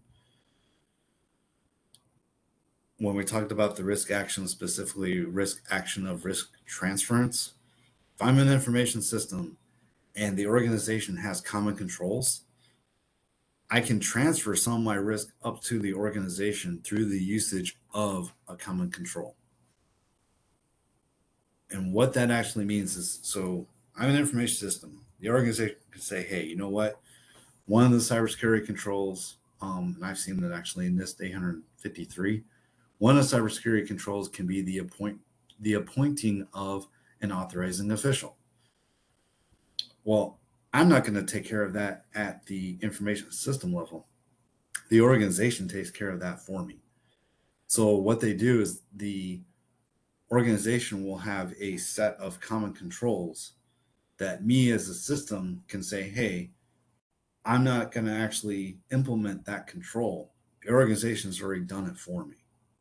So I'm going to inherit that control from the organization, or in other words, transfer my risk of not having an authorizing official up to the organization, and the organization is going to actually appoint an authorizing official. So that's a good example of what a common control is. Now, what the common control provider is, that role is there to make sure that the common controls for the organization are maintained. The common controls that are available to all the information systems that are covered by that organization or by that set of common controls. So when we talk about the next role, the control assessor, what is the control assessor? Kind of like the name implies, they assess cybersecurity controls. No big surprise there. Where that role really comes in is they come into when we talk about the RMF, when they do an assessment of the cybersecurity controls, and usually it's going to be controls that are non-compliant, excuse me, or controls that are not applicable to us information system. The control assessor is going to go in there, and that control assessor is the role that's actually going to look at the risk of a non-compliant control. So that control assessor is generally going to be the role that's going to look at your non-compliant control. And what we're talking about previously over the last 2 hours with the whole doing doing a risk assessment, that's what the control assessor is doing. They're doing a risk assessment, basically. That's pretty much what a control assessor does. Moving on to the next one, the enterprise architect. So for RMF, this is an important role when we talk about not so much with RMF, but what I was mentioning previously this morning when I was talking about NIST 160 and doing security engineering. The enterprise architect is a pretty key role when we talk about security engineering. When we talk about RMF, the only time that you're really going to see an enterprise architect get involved in quote unquote RMF is the first step, which is prepare. Especially when an information system is getting built, that's where you're going to see a lot of involvement from the enterprise architect. What does the enterprise architect do? So what the enterprise architect pretty much does is they're going to be looking at the entire organization's enterprise IT, and wherever your information system kind of fits into that jigsaw puzzle of your enterprise architecture, that enterprise architect is responsible for tracking where your system actually, say you're, we'll get to it when I mention system owner, but say you're a system owner for a specific information system. The enterprise architect is there to kind of track where that information system actually falls in on that big jigsaw puzzle that is your organization's enterprise IT. So moving on to the next role, when we talk about the head of agency. So head of agency, you can equate this role to the CEO of an organization. That's pretty much what the head of agency is. So you might be wondering, why are they using a weird term called head of agency? Okay, so I kind of hit on this in the study guide or student guide. So NIST RMF. NIST is a federal, United States federal thing. It's NIST is actually an organization that falls under the Department of Commerce.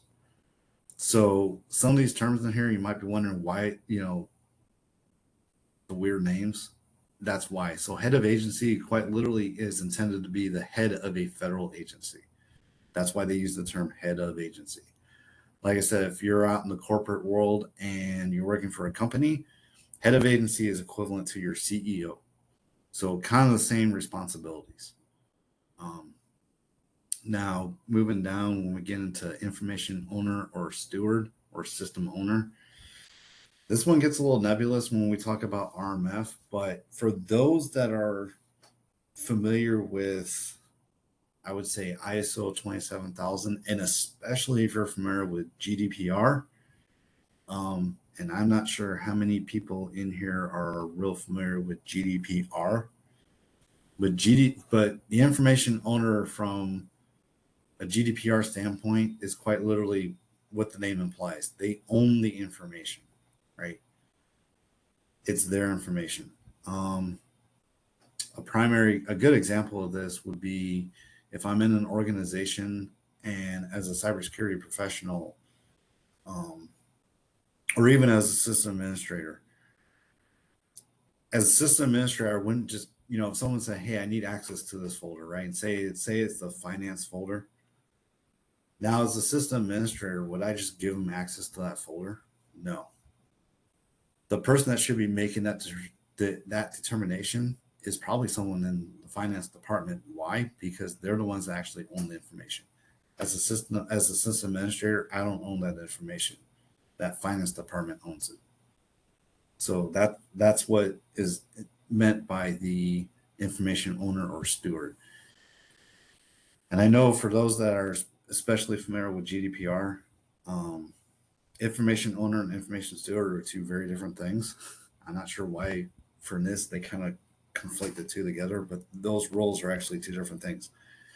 Thing to understand with the CGRC exam, they don't hit a whole lot, at least from what I remember. They don't hit too much on the information owner or the information steward. I think they hit a little bit on it when they talk about some of the media protection things, and we'll cover that too.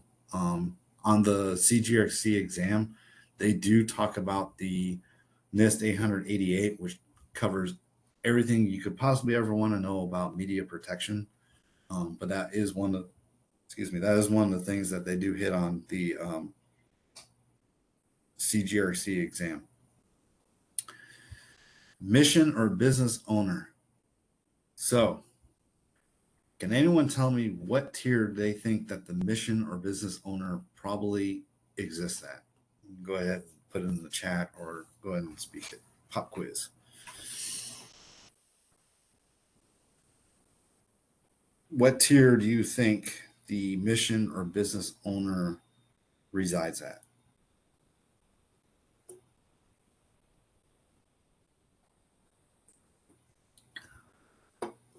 Do you think it's tier 1, tier 2, or tier 3?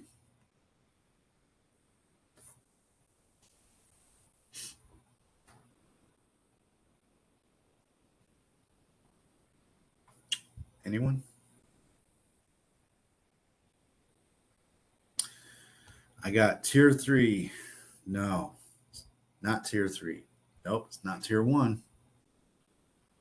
Kind of eliminates it down. It's tier 2, right? Because you remember, tier 2 is what? Tier 2 is your mission or business function. So your mission or business, they say business owner, it's actually supposed to be business function owner. Your mission or business function owner exists at tier 2.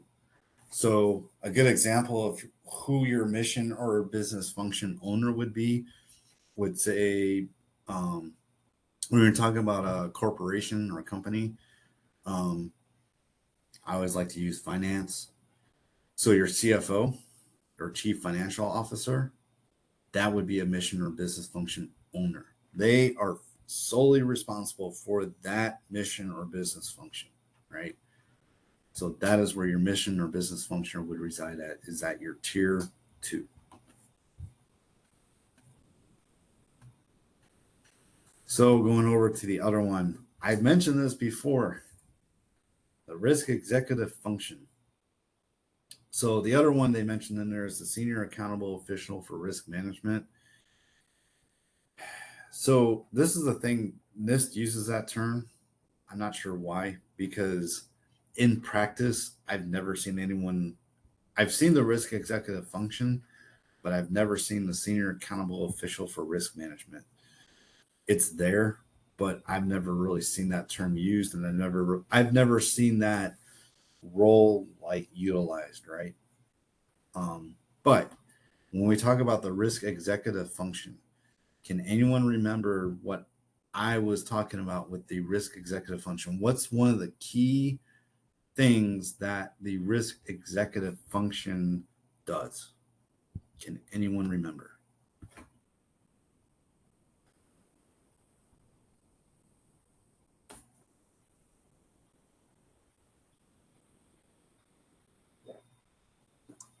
We talked a lot about it when I was talking about um, doing risk assessments, and especially when I was talking about what occurs at the organizational level in regards to risk.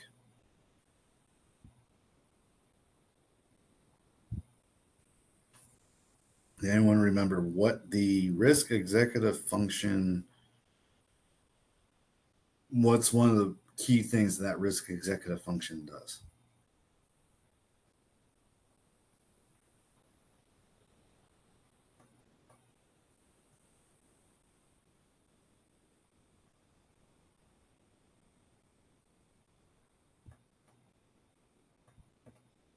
It's something that you put around a picture.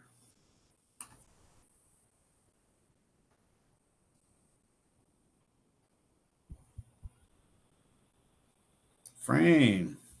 Yes. Yeah, that's one of the key things that the risk executive function does. They do framing, right? Um, like I said, one of the key outputs they'll put out is the risk management strategy. So when we talk about the risk executive function, that's what the risk executive function. That's one of the key things of that.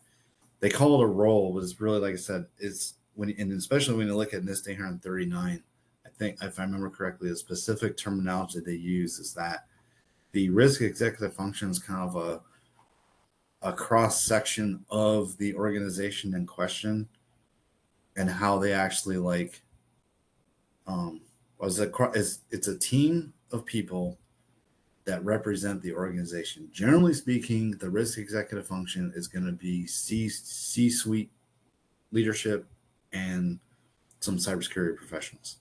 That's generally what the risk executive function is going to be. So moving on to the next one, security or privacy architect. So on the CGRC exam, you're gonna they might mention a little bit about this. They're gonna especially mention this when they talk about SDLC or system development lifecycle, and when they map certain steps of the RMF over to SDLC, and I'll do that crosswalk later. But when we talk about the security or privacy architect, so I don't want to dive super deep into SDLC, but when we talk about an information system, one of the things to understand with the information system is that an information system is built for a reason, right? It's built based on requirements. And I'm not sure how many here have done a whole lot of project management or even business analysis. But when we talk about requirements, and then in real basic, you got requirements for an information system, right? There's a reason why you're building that information system. Could be building it for finance. Could be building it for making software, whichever, right? There's a requirement that drives, hey, why are we building this information system? That requirement, the information system, what it does, That's known as a functional requirement. So I think they hit on it a little bit. No, they don't. But when we talk about the functional requirement for an information system, that's going to be your system architect. The system architect or system engineer, those are actually two separate roles. But your system engineer and system architect actually take care of the functional requirements for an information system. A good way of saying it, a good short way of saying it, when we talk about functional requirements for an information system, is am I building the right thing, right? So whatever information system is being built to do a thing, whatever that thing is, could be finance, could be making software, whichever it is, the system engineer and the system architect are there to make sure that you're building the right thing. Now, when they talk about the security or privacy architect, and further down, you'll see they list out the system security or privacy engineer. All the security stuff with an information system is known as a non-functional requirement. And the reason why they call it a non-functional requirement is because all those things that we talk about with security for an information system, you don't have to have those for an information system to work, technically speaking, right? Not recommended, but you don't have to have all that security stuff on an information system for the information system to do the thing that it's supposed to do, right? So while a system engineer and a system architect are making sure that the system is the right thing to build, the security engineer, security architect, they also list out privacy architect, but the security or privacy architect, security or privacy engineer are there to make sure, hey, we are building the right thing, but are we building it right? Are we building it correct?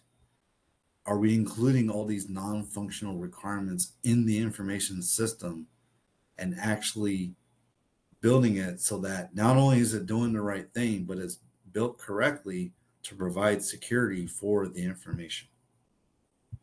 Does anyone have any question on that? Because that's like a key thing to understand, because you'll see, especially when we start getting, diving a little bit into SDLC, but when we talk about the difference between a system architect, system engineer, and a system security architect and system security engineer or privacy architect or privacy engineer, those two roles are actually, it ends up being 6 roles. Those 6 roles have very different purposes in life, and that's what their purpose is. System engineer, are we building the right thing? System security engineer, are we building it right? Do we have all the non-functional, otherwise known as the security requirements, built into the system? So, and that one's kind of near and dear to me, because one of the things I do full time is I am a system security engineer. So that I always have to like explain this to people when they say, "Oh, you're an engineer." I'm like, okay, I take care of the non-functional stuff, not the functional things. Does anyone have any questions on that? Because that's a pretty key concept to understand. Because when you on the CGRC exam, they dive a little bit into it, but I've seen it trip a lot of people up when because they'll ask like, "Hey, when you're going through building an information system, which role is responsible for non-functional requirements?" The system security engineer is responsible for the non-functional requirements. A system engineer is responsible for the functional requirements. Does anyone have any questions on that?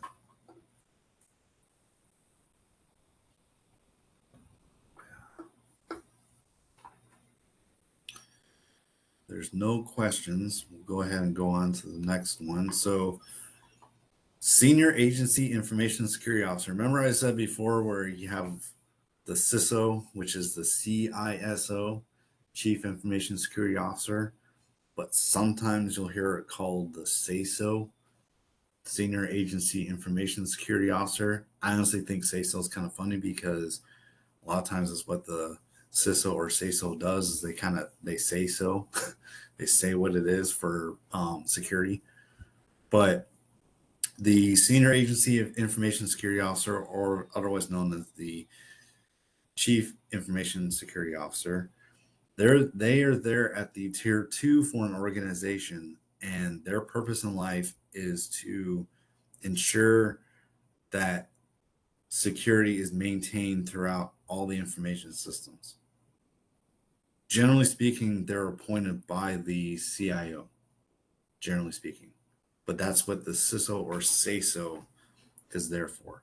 A lot of times, too, the SASO, when we talk about common controls, the SASO or CISO is there to ensure the organization has a set of common controls and that there is an appointed, or at least there's a role there for the common control provider to maintain all those common controls.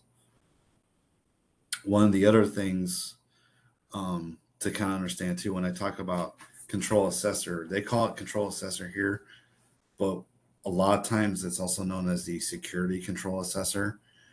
So in an organization, at least according to NIST, when they talk about RMF, Senior Agency Information Security Officer, or CISO, is a required role to have. The security control assessor is not required, technically speaking. If you don't have a security control assessor in the organization, NIST says that the functions that a security control assessor does will be done by the SASO or CISO. A lot of times what will happen, though, is you'll have a security control assessor because the amount of work that needs to be done when you're doing security control assessments is too much for one person to do. It all depends on the organization, the size of the organization, and also depends on how many information systems you have within the organization. But technically speaking, you don't have to have a control assessor or security control assessor. You do, however, have to have a Senior Agency Information Security Officer, SASO, or CISO. So going on to the next role, we talk about the Senior Agency Official for Privacy. Okay, so just like how we have a SASO, you have a SAOP, Senior Agency Official for Privacy. And can anyone tell me what that person probably takes care of? Kind of, it's in the name.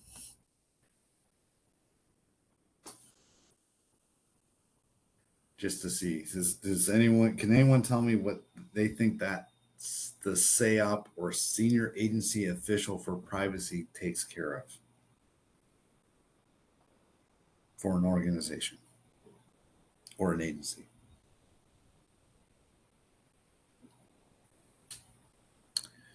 Yup. It's answer first. So yes, privacy. Yes, they take care of privacy. So when we talk about information security, and you're going to see this a lot more now, especially when we look at things like GDPR. I would say the federal government is really starting to get, U.S. federal government is really starting to, I don't want to say the word crack down, but they're really getting after data privacy, right? Privacy. So privacy is a pretty important thing. When we talk about privacy, this is when we're talking about PII, and underneath PII is kind of a subcategory to PII, or personally identifiable information. We also talk about PHI, personal health information, but PII, PHI, or privacy information in general, it's a separate thing from when we talk about information, right? So information security and privacy information security are two separate things. NIST recognizes this, and I would say on the CGRC exam, you're probably not going to see too much when they talk about privacy. They don't really get too deep into it. Um, and privacy is a whole nother career field in and of itself. But the senior agency official for privacy, they do pretty much the same thing that the say-so does, but for privacy.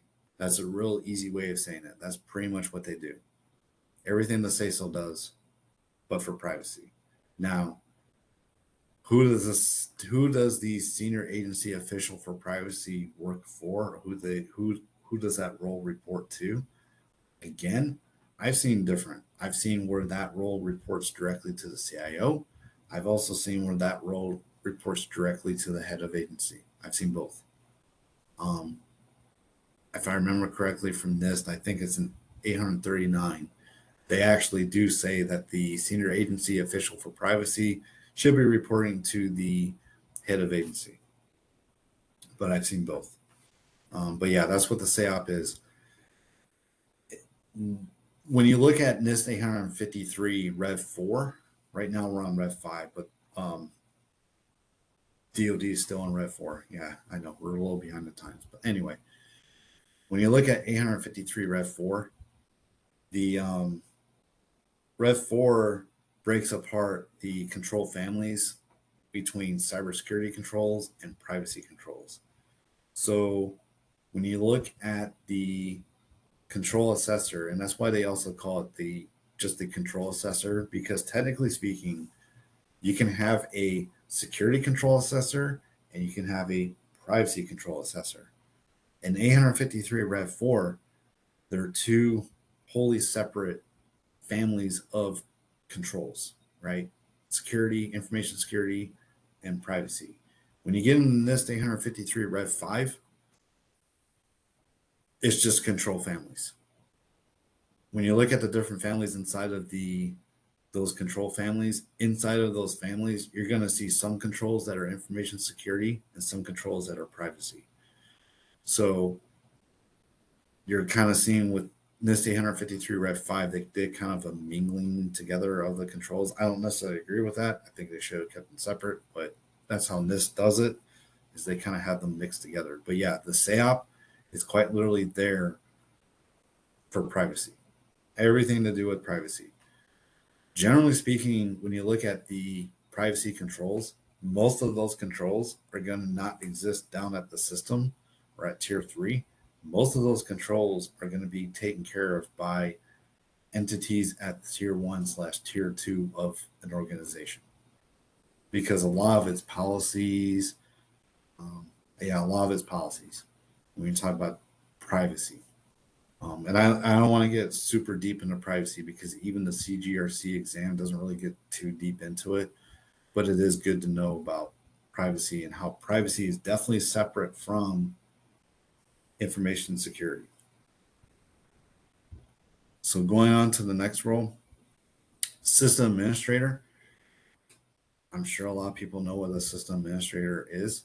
So pop quiz, at what tier would a system administrator be at? Tier 1, tier 2, or tier 3?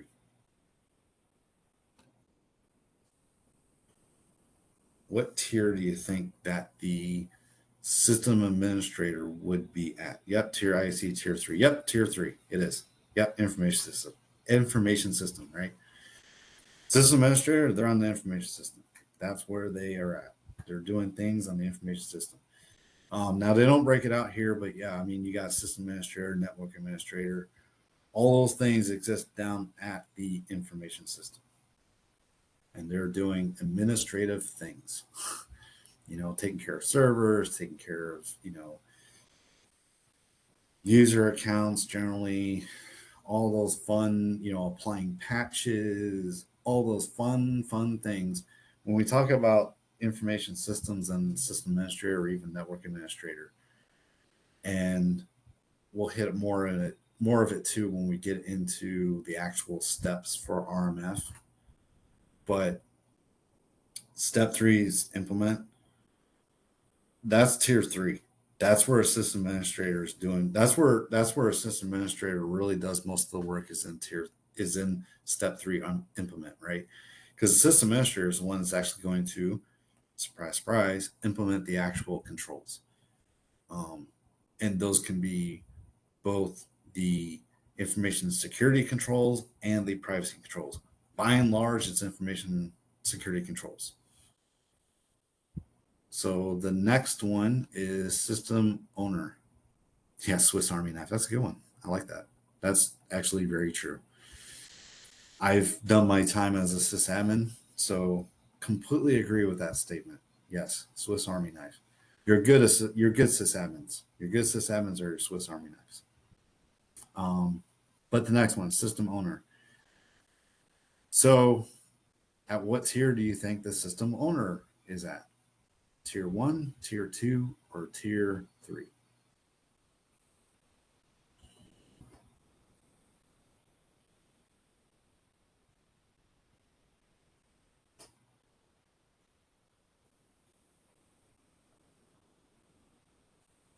Which tier do you think the system owner resides at?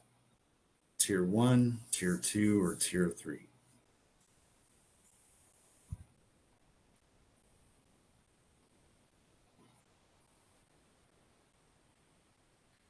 Tier two, no, unfortunately, it's not tier two.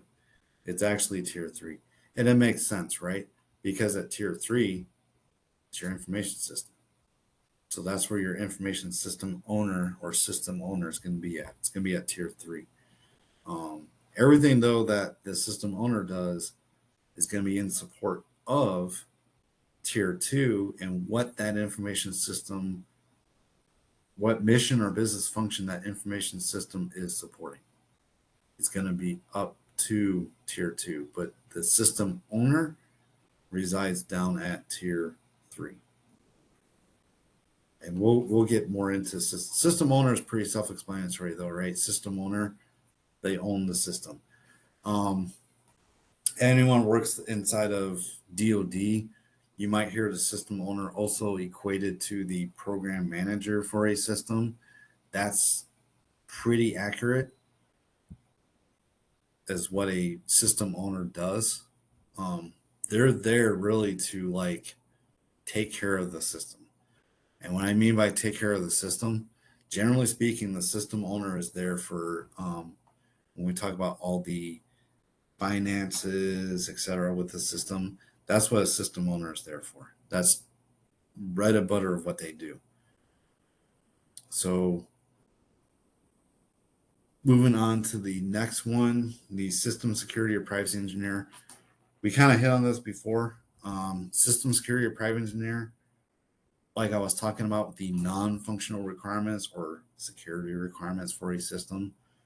The system security or privacy engineer, they're the ones that they're the ones that are tracking those non-functional requirements. Are we building the system right? That's what the system or privacy engineer is there for. What they really do is they take those non-functional requirements that they know need to be in place on the system, and they are identifying what can answer those non-functional requirements. The actual system security architect or system privacy architect, they're the ones that are actually like coming up with solutions. So when we talk about information systems, that's another key distinction we have between an engineer and an architect. An engineer is there to identify the requirements, identify the non-functional requirements, and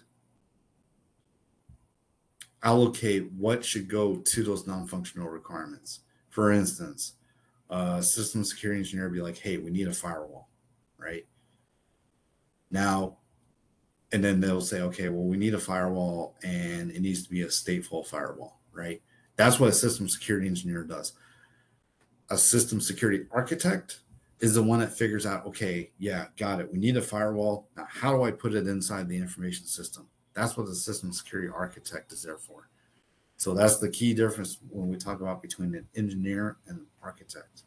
Engineer, requirement, what it is, what do I need?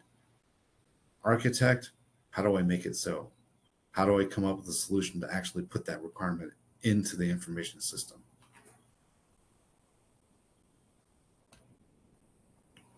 So the next role is the System Security or Privacy Officer. So System Security or Privacy Officer, yep, they exist at tier 3. Now you'll see, so the term I'm used to is Information System Security Manager. Now in depending on the federal agency you work for, you might see these terms kind of used interchangeably. DoD is actually pretty stringent on what they set forth as, okay, what does a system security or what does a privacy officer do? Or what does a system security manager do?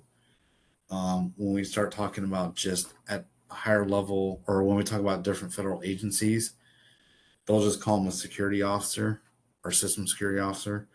But quite literally what that role is there for, when we talk about security officer on a system, is they are there to manage the security for an information system.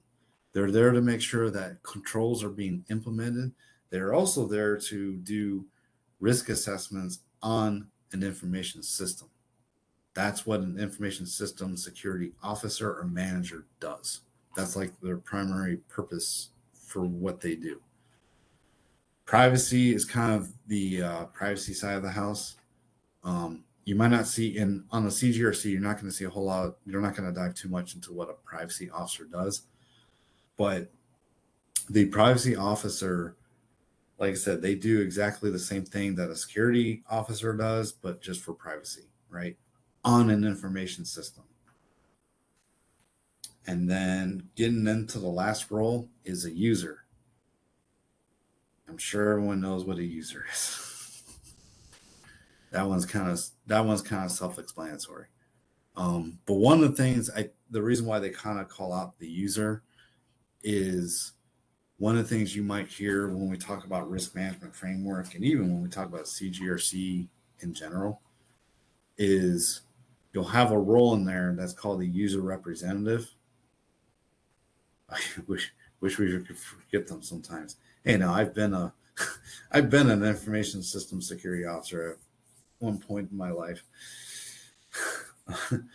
But so one of the roles we talk about with the user representative, a user representative is there to make sure that the user or the people that are actually going to use the system, that the system will be built so that it will be useful to the user. And I know that seems kind of a weird way of saying it, but a user representative quite literally is there to make sure that the functional requirements are there for a system.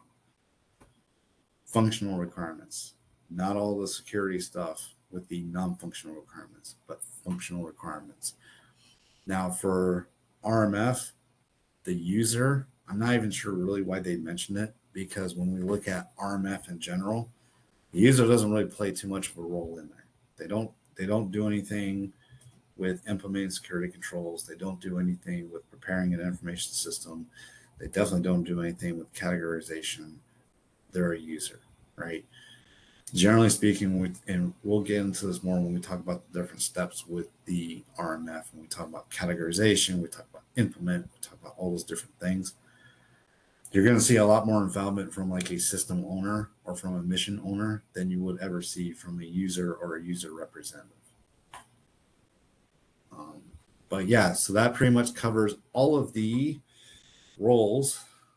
And I kind of hit on the responsibilities a bit. We'll keep going through this because this is actually pretty important. All this stuff to understand, like I mentioned before, all this stuff to understand when we talk about for the CGRC exam, they will ask you a lot of questions on this stuff. So, and the way they'll ask the questions is they're going to relate, hey, in step whatever for RMF, what does this person do? Or they'll ask questions like that, or they'll map between the role and the RMF steps. So with that being said, it is time for another 10-15 minute break. So I have 9-10 in the morning for me. come back, we'll say about 9:25 my time. So in about 15 minutes or so, wherever in the world you may be. And when we get back, please, if there's any questions, let me know, and then we'll keep going through this slide product right here and discuss the different roles inside of RMF.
Alrighty. Let's just real fast.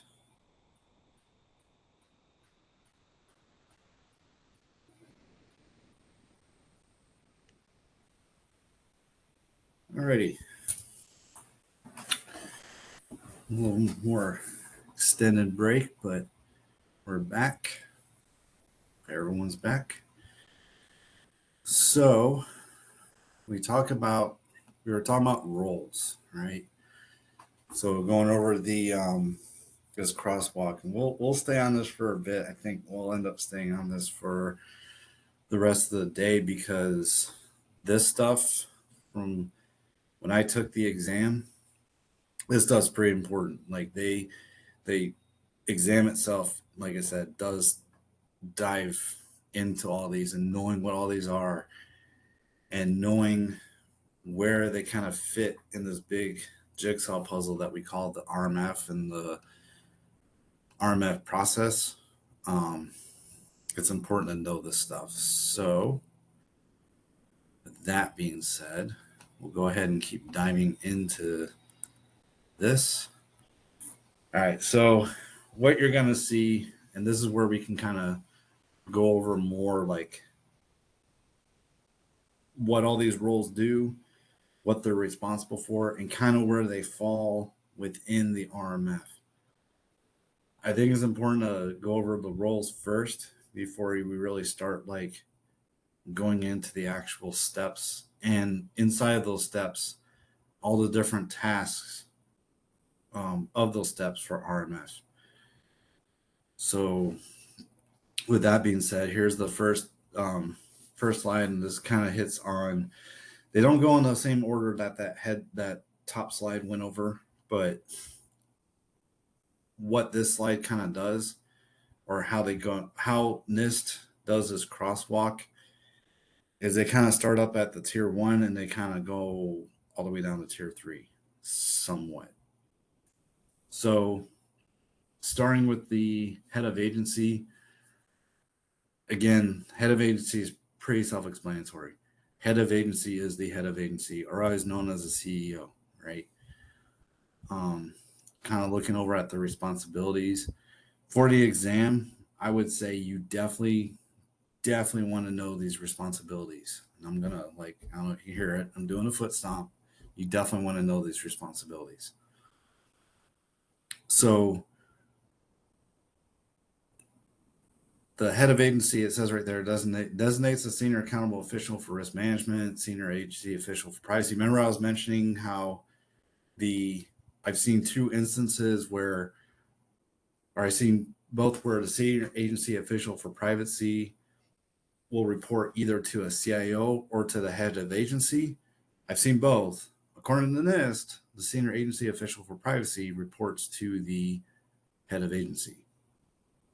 But again, I've seen both. But for the exam, I would say definitely know that the senior agency official for privacy, they report up to the head of agency. The senior accountable official for risk management. So to NIST, like I was mentioning before in the previous slide, NIST, for whatever reason, they separate the two. I'm not sure why they do that because again, anytime I've seen an authorizing official, they're the ones that actually they're the ones that actually make the risk decision, and they're the ones that can actually accept risk. They're the only role that can actually do that. No one else can do that. And I guess you could say the head of agency technically could do that, but generally speaking, the authorizing official is the one that makes the actual risk decisions when we talk about an information system. And they're the ones that can actually accept risk, right? So when we're talking about that last risk action of risk acceptance, the authorizing official can actually do that. And then they also designate the chief acquisition officer. Like I said, for the exam and even in general, when I've seen organizations do RMF, chief acquisition officer, yeah, they play a role, but for a cybersecurity professional, you really don't need to know a whole lot of what the chief acquisition officer does. I mean, you really don't. Next thing to do, oversees the risk management process. That's what NIST says. I will tell you that for in general, how I've actually seen it practiced, the overseeing of the risk management process usually is not done by the head of agency. That's usually done by your authorizing official. Usually, authorizing official and your authorizing official designated representative, your AODR. Those two roles are ones that usually oversee the risk management process in practice. According to NIST, it's the head of agency. In general practice, I've seen that the authorizing official or the authorizing official designated representative.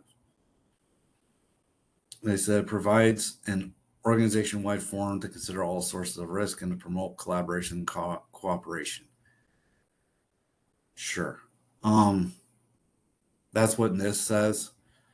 In practice, that's kind of how I've seen it done. But usually, again, it goes down to the authorizing official. They're usually the ones that will do that form. And they're usually the ones that will consider the sources of risk. Because a lot of times I've seen it, and that's when we're talking about an information system. Now, when we're talking about mission, business functions, and even when we're talking about an organization and doing the risk framing, all those fun things, yeah, that's where your head of agency is going to be more involved. My experience, and again, I'm inside DoD, so DoD does things a little differently. But when we talk about federal agencies in general, from my understanding, federal agencies tend to fall more in line with how NIST says to do it, not so much what DoD does. DoD is kind of a strange animal. DoD does things the DoD way. That's just how DoD is. But in general, that how NIST says it, that's how federal agencies will do it. Institute a commitment to effectively manage security and privacy risk, coordinate with the risk executive function to establish a risk management strategy. So that's what it says there. That's what NIST says. I'll be honest, that risk management strategy piece, I've never seen a head of agency get involved in that. From what I've seen, and again, DoD, what I've seen is that risk management strategy tends to fall more down on the authorizing official and the AODR, not so much at the head of agency. Again, though, my experience has been much more closer to the information system. I haven't been, in my experience, haven't been involved too much when we talk about the tier 2 and even the tier 1. If you're closer to those, probably you're going to see the head of agency get more involved with that actual risk framing and looking at your risk management strategy. And then that institute a commitment to effectively manage security and privacy risk. What that actually is saying is that, and I'm sure anyone that's been in organizations knows that if it doesn't exist to leadership, it doesn't exist. What that means is that if leadership doesn't support it, no one's going to really do it, right? What they're trying to say here and what NIST is getting at when they talk about the head of agency is that they're saying, look, your head of agency is the one, they're the champion of risk management. They're the one, that role is there to make sure that risk management is being done. They're overall responsible for it. So what they're getting at is that the head of agency, part of their responsibility is going to be committing the organization as a whole to doing risk management for both security and for privacy. And then you can see on the chart where you see the head of agency involved is going to be in prepare. That P stands for prepare. And they're saying that, yeah, it's an organizational role, which makes sense. So moving down to the mission or business owner, you see that, again, they're at the prepare. That's where they're predominantly playing at as far as the RMF step goes. And from what NIST says, they assist in the development of organization-wide tailored control baselines and or profiles. So profiles, You're not going to see this too much on the CGRC exam, and I would honestly say in practice you're not going to see a whole lot when this talks about profiles, at least from what I've seen. Depending on your agency or depending on the organization you work for, you might see a little more discussion when we talk about profiles. I've never really seen it too much. And even tailored control baselines. Again, being where I'm at, I don't see this occur too often, but it could occur depending on the agency or the organization you're part of. And then the next one, they talk about to define the mission and business functions and processes that the system is intended to support. That kind of makes sense, right? It kind of gets back to what I was mentioning when I was talking about the architect and the engineer, specifically when we talk about system, or when we talk about the functional requirements and the non-functional requirements. What they're talking about here is functional requirements. Is the system, did we build the right thing? Is the system supporting the right mission and business functions that it is supposed to support? The mission owner or the business, and I don't know why they call it business owner, it's actually supposed to be business function owner. But the mission owner or the business function owner, they are aware of the information systems that are there to support the specific mission or business function that they are responsible for. That's what they're getting at with that statement. Again, they're only involved in the prepare step for RMF. Going down into the enterprise architect. So that last one right there, it says determine placement system within the enterprise architecture. That's pretty key. Now they say it exists down at the system level, kinda, but you can also see there where they identify them as being an organizational role. That's really where they exist. They're overall in charge of the entire enterprise architect for the organization writ large, and then they're looking at these information systems and seeing where they're actually placed within that bigger puzzle of the enterprise architecture. And again, they're only involved in the prepare step for RMF. The other things that they're responsible for are implement an enterprise architecture strategy that facilitates effective security and privacy solutions. Yeah, and like I said, they're there up at the organization / enterprise level. So they're not, thing to understand with that, they're not saying that they specifically look at the architecture of a system inside the system. They're looking at the architecture of the enterprise. Collaborate with system owners and authorizing officials to facilitate authorization boundary determinations. We'll get more into this when we start talking about authorizing officials, but when we talk about a system and when you authorize an information system, you're actually it actually falls within a specific boundary, right? And that's very important because all the risk determinations, the security controls, everything else is all predicated upon where that boundary actually exists for the specific information system.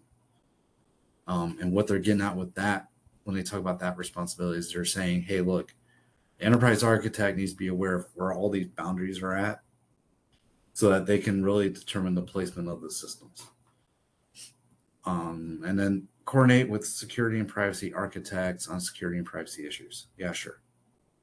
That is important, actually. Coordinate with security and privacy architects. Yeah, because your enterprise architect, like I said, they're existing up at the organization. They're existing up at the enterprise. So obviously they are going to want to, they almost have to coordinate with all these security and privacy architects, specifically down at the information system level, so that they're in sync, so that whatever the enterprise architect is doing makes sense for both the enterprise and for these individual information systems. I will say in general practice, I haven't seen a whole lot of involvement from the enterprise architect from my experience, but again, it all depends on the organization. And again, yeah, they point out that your enterprise architect exists at prepare. And when we talk about these different steps, tasks that steps that the roles are falling in at, when we get into the actual steps and diving into all those, it's going to make a lot more sense. your security or privacy architect. What I was talking about with the enterprise architect, security or privacy architect. Now, I'm not sure why NIST for some reason says that they exist at the organizational level. I don't necessarily agree with that, because really where that security or privacy architect is going to be at the information system level. They're going to be taking care of the information system. So, and it kind of makes sense when you look at the responsibilities that the security or privacy architect has. Liaise between the enterprise architect and the system security or privacy engineer. That makes sense, right? It's much more down at the system level. Allocate controls in coordination with system owners, common control providers, and system security and privacy officers. That's what NIST says. I can tell you from practice that's not exactly how it works, but that is what NIST recognizes. So I would say for the CGRC exam, that's what you should keep in mind. But I would say in practice, from what I've seen, they don't really allocate the controls. The control allocation, and again, it depends on the agency that you work for, but the control allocation tends to occur much more in categorization. And from what I've seen, usually it's your information system security officer or information system security manager that is doing the categorization and will get handed basically like, okay, here's the CIA for that system. Here's your baseline of controls. That's generally how I've seen it work. For NIST, that's what they say. And when you look at the RMF steps, we'll get to those. There's specific tasks in there that talks about that responsibility specifically. Advise senior leadership on a range of security and privacy issues. That's what NIST says. I haven't really seen this in practice, but that is what NIST says the security or privacy architect does. One of the things they do. Manage aspects of the enterprise architecture that protect information systems from unauthorized system activity or behavior, that ensure compliance with privacy requirements, and that manage privacy risks to individuals associated with the processing of personally identifiable information. So what I would say is that is what NIST says. In practice, I haven't seen it work that way. Usually that management of the aspects of the enterprise architecture, and then when we talk about down at the system architecture, and then especially when we're talking about unauthorized system activity or behavior, that's really where your information system security officer comes into play, and also your system owner / program manager. Like, I've never seen the architect get too involved in there.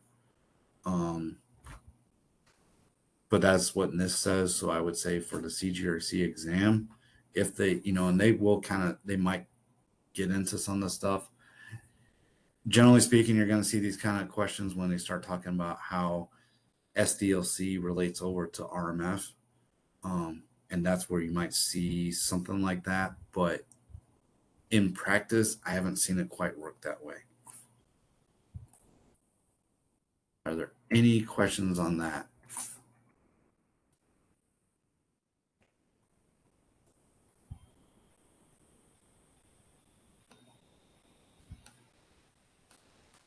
So, and then this one is the Chief Acquisition Officer. NIST spells this out. Again, from my experience, I haven't really seen much play from this role, but NIST spells that out, and they say that the Chief Acquisition Officer exists at the organizational level, and the RMF step that they're involved in is step 3, implement. That's what NIST says. I've never seen this actually in practice, because one of the things, I think I mentioned this before, but with step 3, implement is very much more of a system step and not an organizational step. But looking at the responsibilities of what the Chief Acquisition Officer does, they manage and monitor the performance of acquisition programs and activities. Again, that's very much an organizational thing. establish clear lines of authority, accountability, and responsibility for acquisition decision-making, establish procurement policies, procedures, and practices, and ensure that security and privacy requirements are defined in organizational procurements and acquisitions. So the bottom line to get from all that is anything to do with acquisitions, that's what your chief acquisition officer is involved in.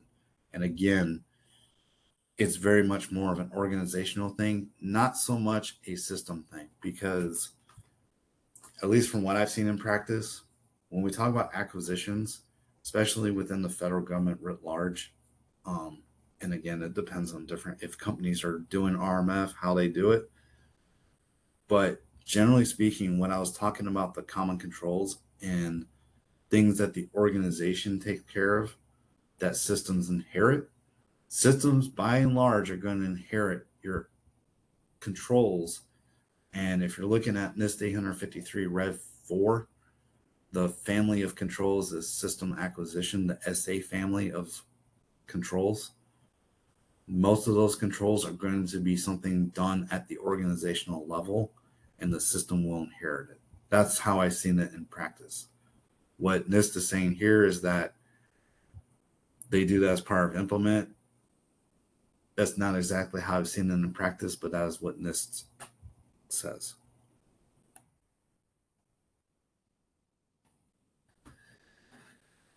So here's a fun one. The common control provider. I know I mentioned this before. This is how NIST lays it out.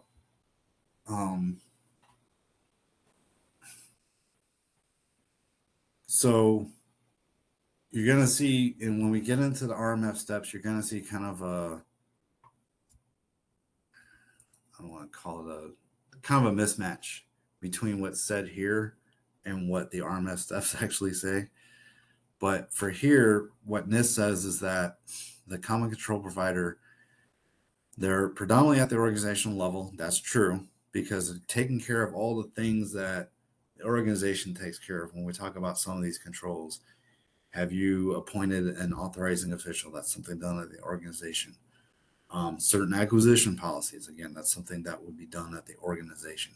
Even some of the technical standards of how certain things are done within information systems, you're going to see that much more at the organizational level.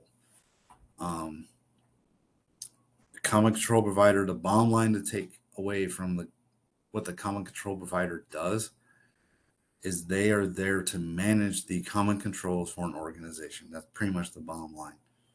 I don't know if I really want to read through all of these, but that's basically what the common control provider does when we talk about common controls. So what NIST says is that the common control provider is involved in the select, the implement, the assess, and the authorize steps of RMF. So there is some truth to that, because when we talk about common controls, I don't want to confuse anyone when I say this, but the common controls,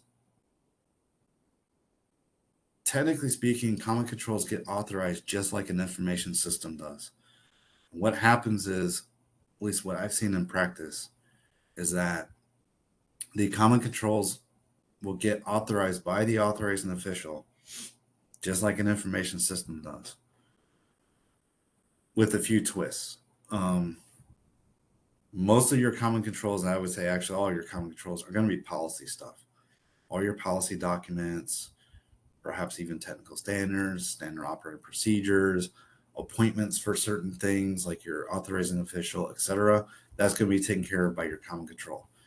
When you go through and actually authorize what you might hear called a common control package or a set of common controls, because they have to get authorized just like an information system gets authorized, it goes through RMF. It goes through the same steps that an information system would go through, except at the end of the day, it's not an information system.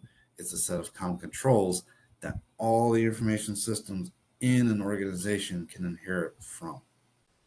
So I don't want to dive too deep into this. And for the exam, they don't really get super deep into common controls, but common controls function very similar to an information system, except it's common controls. It exists at the organizational level. It's usually a set of policies, some appointment memorandums, maybe some technical standards, things of that nature that will make up what we refer to as the common control package or the set of common controls for an organization. And they get into here and it, so pretty much like I said, you'll see from this chart, common controls are treated very similar to an information system, but they're common controls. So next role is the CIO. So where do they fall in when we talk about RMF?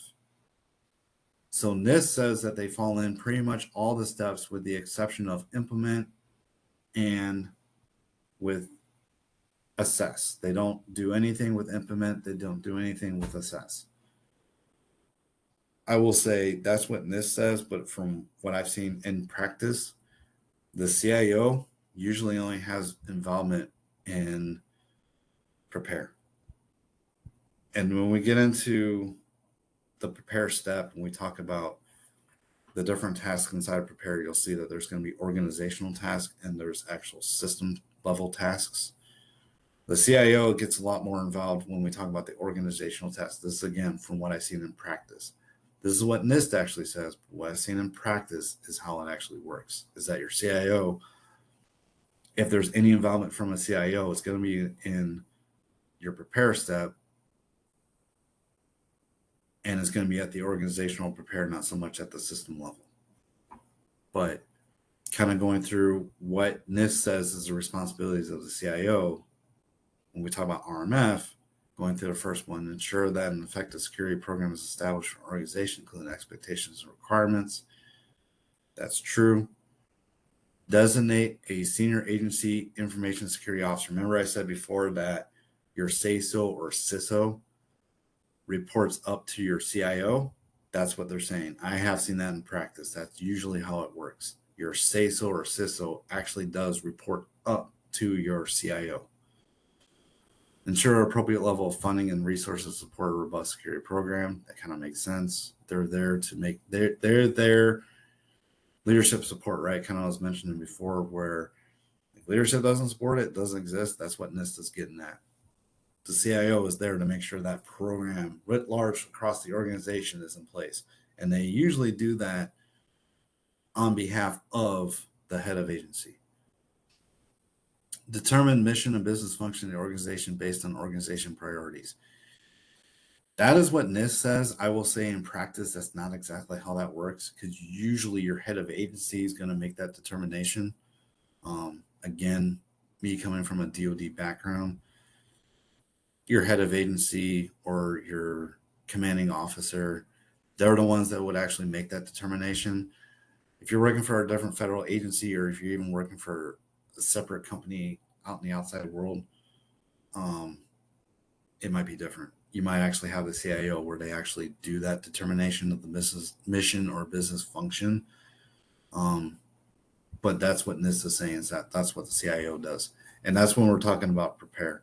Going on down to categorization, NIST says that the CIO will cooperate and collaborate with system owners and the information owner or steward in the security categorization process. That is what NIST says. In practice, I've never seen that work that way. I've never seen it that way. Not to say it doesn't work that way, but I've never seen it. But that is what NIST says. So I would say for the exam, keep that in mind. But when you're actually going out and practicing RMF, it's not exactly how I've seen it done anyway. Moving down to select for what the CIO does, establish expectations for the control selection and ongoing monitoring processes to provide a more consistent identification of controls throughout the organization. That is what NIST says. I've never seen that in practice. Generally speaking, what I've seen in practice is where the AODR actually kind of makes that determination. Also, is what I've seen. And again,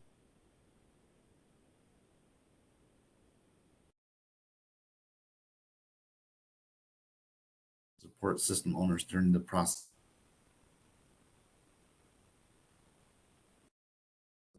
This says that's how it does work.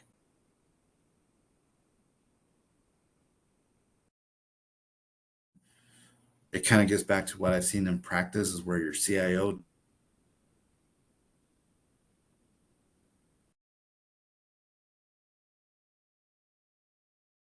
but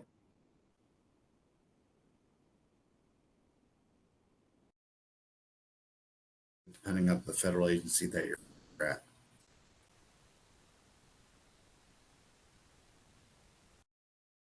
Kind of leadership thing, executive leadership.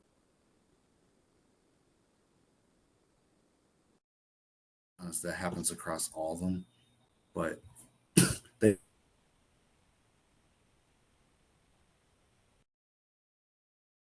with what NIST says for that. Participate in the selection and approval of organizational level common controls at the organization level. That I have seen that in practice.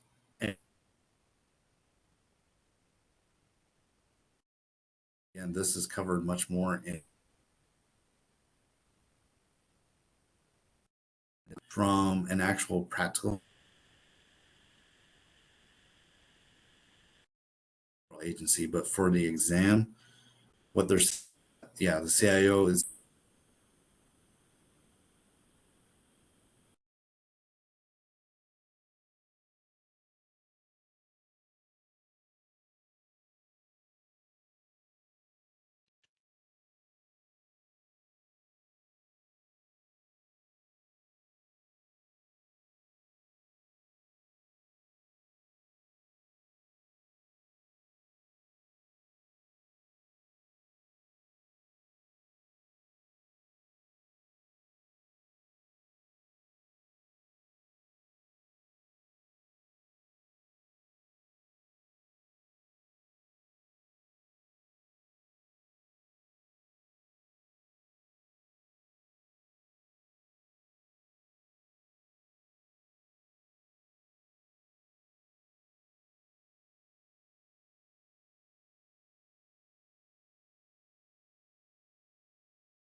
maintain high level communications.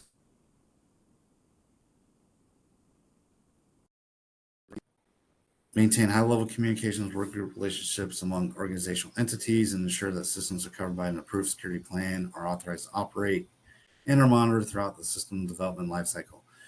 That is what NIST says, but I'll say, like, in practice, that's not exactly how I've seen it. I've seen it much more existing at the authorizing official level. But for the exam, I would say keep that in mind for what the CIO does. So, and then they're going to hit on, okay, then they're going to talk about the risk executive function.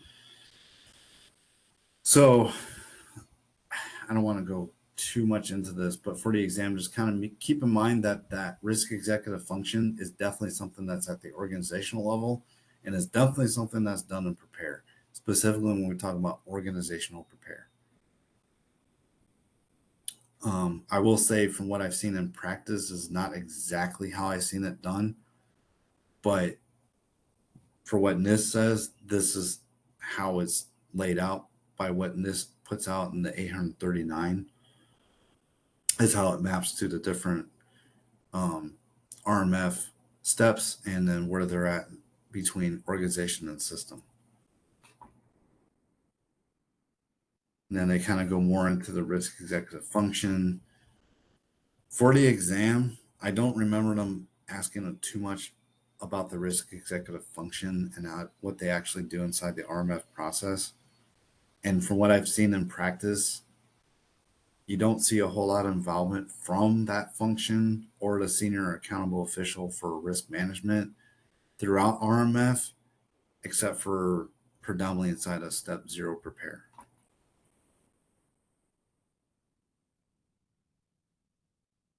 Okay, so the SASO or CISO. So this is a pretty important role, and I've seen this both in practice and mentioned on the exam. But the SASO has a large role when we talk about RMF. Um, like I mentioned before, you can have a SASO. You don't have to have a security control assessor or privacy control assessor, but you have to have a SASO. If you don't have a security control assessor, your SASO will do that assessment. So that's a key thing to keep in mind. Um, Now, what they kind of cover right here on this table, they're talking about in prepare. The SASO does a lot of coordination between different roles in the executive leadership realm. That's true. Um, that last bullet right there is what I want to hit on, though, where it says identify, document, publish organization wide common control. That is huge. That's huge because if you don't have a SASO, you don't have common controls, and that will really affect when, especially when you're going through and actually doing an authorization for a system, and say you're the poor soul that is the ISSM, and you're saying, hey, guess what? You got to work 510 controls for your system. If you don't have common controls, it's not going to be fun. I've been there, done it. It's not fun. Um, Common controls will take care of a lot of that policy stuff, SOP stuff, all those other things that, yes, you need to have in place on a system, but not necessarily what a system needs to take care of. If you don't have a CISO say so, you're not going to have common controls, and it's not going to be fun. But for the exam, definitely understand that's the one key bullet I would say from prepare. Definitely understand that. Identify, document, publish organization wide common controls. Moving on to step 2, when we talk about categorize, establish and implement the organization wide categorization guidance. Again, it depends on your organization or your federal agency. In practice, I haven't seen the SASO or CISO do a whole lot of that because usually it's done for them. Being in DoD, we have a publication publicly available. If you care to look it up, it's called DoD Instruction 8510. And it kind of lays this out. Depending on the other federal agencies, they might do it differently. But for the exam, I would say definitely know that the SASO does do that. They establish and implement the organization-wide categorization guidance. And then the other ones in there, I wouldn't get too caught up into that kind of stuff. The one other bullet I would pull out though is define the organization specific information types. That's true. I would say that's definitely true, and that's definitely important to know for the exam. And they mentioned another NIST publication in there, 860. We'll get into this more, but 860 and especially when we talk about the categorized step, 860 is like your Bible when we talk about doing categorization. Quite literally, what 860 is, and is actually broken into 2 different volumes. When you're doing categorization, the specific volume you're going to use is volume 2. And what volume 2 is, like I mentioned with 853, where it's a category of controls, 860 volume 2 is a category, or it's a catalog, I should say, catalog of all of your information types. Now, what they're saying here is that you have that catalog of information types. That's how you do categorization. And that's what defined by the federal government for use by all the federal agencies. But depending on the specific part of the federal agency that you're working in, if you have a separate SASO or CISO, there might be specific information types that only your little corner of the federal agency or even outside company is using that's not covered in 860 volume 2. And that's what they're getting at. Lead the organization-wide categorization process to ensure consistent impact levels for organization systems. That one's pretty important. Acquire or develop categorization tools or templates. Again, that depends on the federal agency you're working for. DoD we're already covered, but other federal agencies, they might use different tools. I wouldn't get too wrapped up in that one. And then they say categorization training. To me, that doesn't really occur at a categorization step. That's actually more of that's really kind of outside of RMF in my mind, because that's like a separate training activity that would occur that's not specific to an information system. That's just like general training. But what NIST is saying is that that's done as part of the categorization step. Moving down into the select for the SASO, develop organization-wide control selection guidance. Again, depends on where you work in the federal government as to what you'll do with that. For DoD, that's kind of done for us and this is covered in 8510, but for other federal agencies that might do it differently. Assign responsibility for common controls to individuals, organizations. So what they're getting at with that one, that's where they're talking about the common control provider. And again, you'll see it depending on where you're at. It's done a little differently, but for what NIST is saying, they're saying that's where that occurs. Establish and maintain a catalog of the organization's common controls. Yes, pretty important, because that kind of gets up to what we talked about with prepare with the identified document, publish organization-wide common controls. It's kind of part of the same thing. But yeah, it's pretty key when we talk about common controls. And then all the other things, with the exception, I'd say develop a continuous monitoring strategy for the organization. That one's pretty important. But the other ones, I wouldn't get too wrapped up into it. But for the exam, definitely know that one I just mentioned about develop a continuous monitoring strategy. That definitely happens in select, and we'll get into that more when we talk about select. Then moving on down, going to authorize, recommend potential response actions to the authorizing official. That's pretty important. In practice, I've seen it sometimes done that way. Sometimes I've seen it where the actual control assessor does that. It just depends. Provide input to the authorizing official on appropriate risk determinations. Provide input to the authorizing official if the risk or of operating a system is acceptable or not.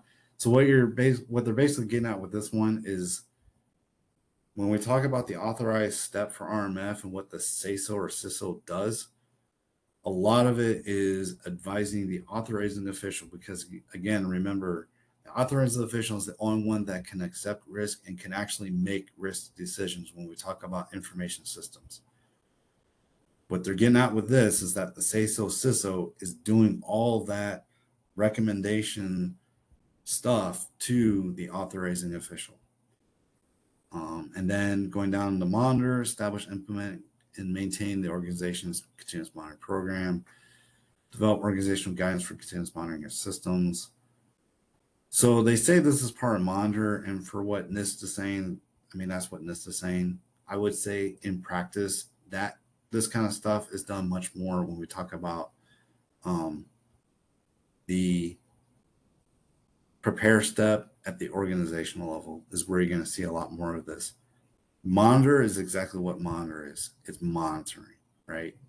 You're monitoring your information systems, making sure that your security posture of your information systems doesn't change, things of that nature. Something comes up, additional risk occurs because of something either inside or outside of the information system, and you might have to reauthorize. That's what the monitor step is. And we'll get much more into the monitor step, but that's predominantly what they're getting at with this. So senior agency official for privacy. For the CGRC exam, I don't want to dive too much into this because honestly, on the CGRC exam, they don't cover this a whole lot. Privacy, like I said, is kind of one of those weird things because as a cybersecurity professional, we don't deal too much with privacy. And even for RMF, RMF does recognize privacy is there, and it is becoming more important when you see things such as GDPR and all the different regulations out there regarding privacy. But for a cybersecurity professional, I always tell cybersecurity professionals, do not conflate cybersecurity with privacy. They're two different things. And that's why you have a separate official for privacy. And privacy professionals, kind of like what I mentioned earlier this morning, privacy professionals, that's a whole nother realm. There's even separate certifications for it. So the one thing I will caution everyone that does, especially if you're doing RMF, if someone says, hey, you're a privacy professional, unless you got a privacy certification, don't fall for that trap. If you're a cybersecurity professional, you're a cybersecurity professional. Cybersecurity and privacy are two different things. But this kind of goes over the responsibilities for what a SAOP does. It's pretty much the same stuff as what a say-so does, but for privacy.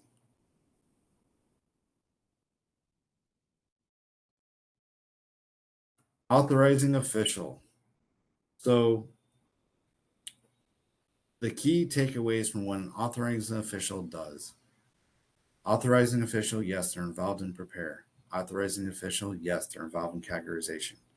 Authorizing official, yes, they're involved in select. When we talk about step 2 select and we talk about security plan for an information system, the authorizing official is actually the one that approves of that security plan. And that's done in step 2 select. I don't want to get too deep into this because even for the CGRC exam, they don't get super deep in what an AO does. But key takeaways from what an AO does is that yes, technically they approve of the categorization of a system. Yes, they approve of the security plan for a system.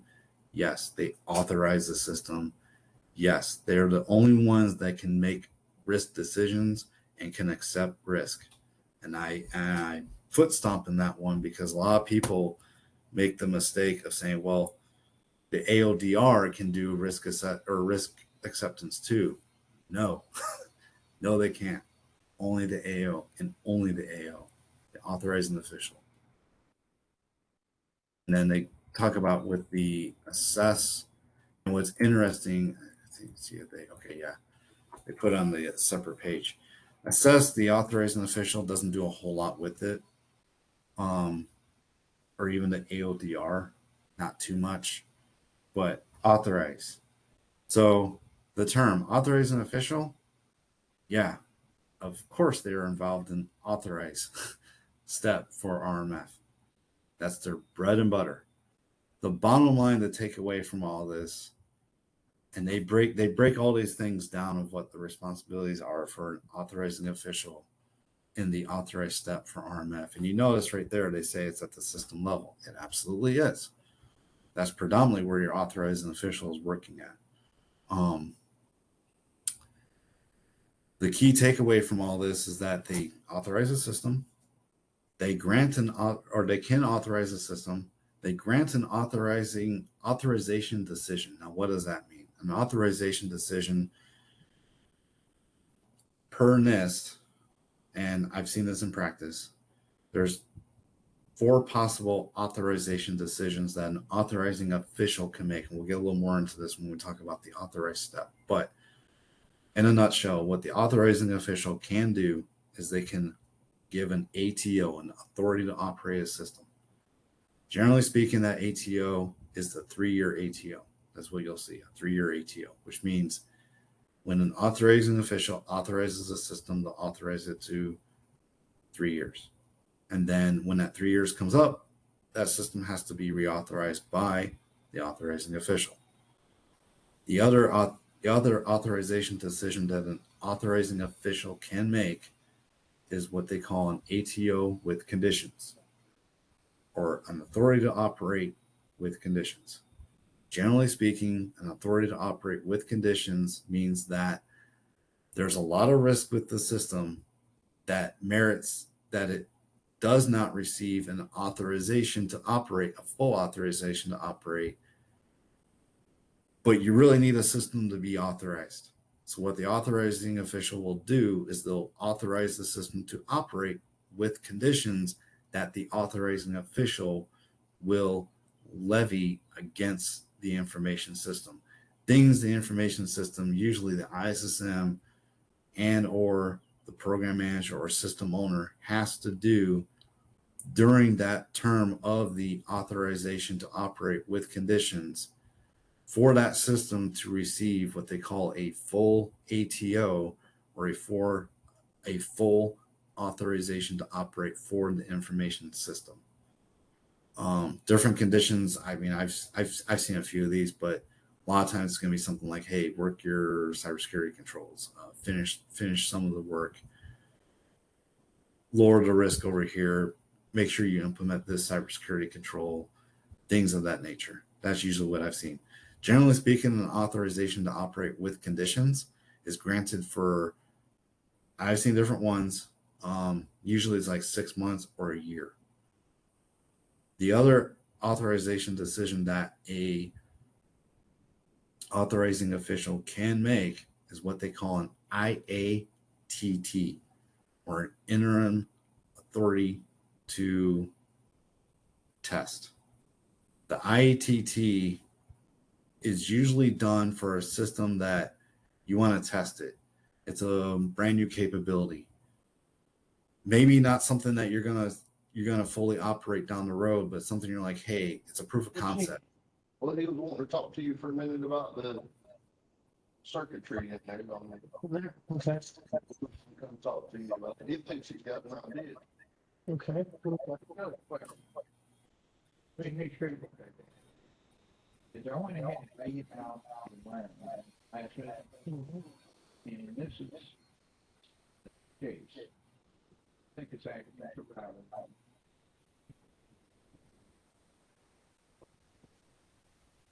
Then we've got in control. This is an expansion control. And I think you remember that was had an income and an outcome. I think we got a hot mic. You can shoot to it. 5 plus 4. Is that the one? I think so. No, it's one on one. I think it's John. I think John has a hot mic. There's 2 switches. I'm a little bit confused how you have to play that. Well, rather.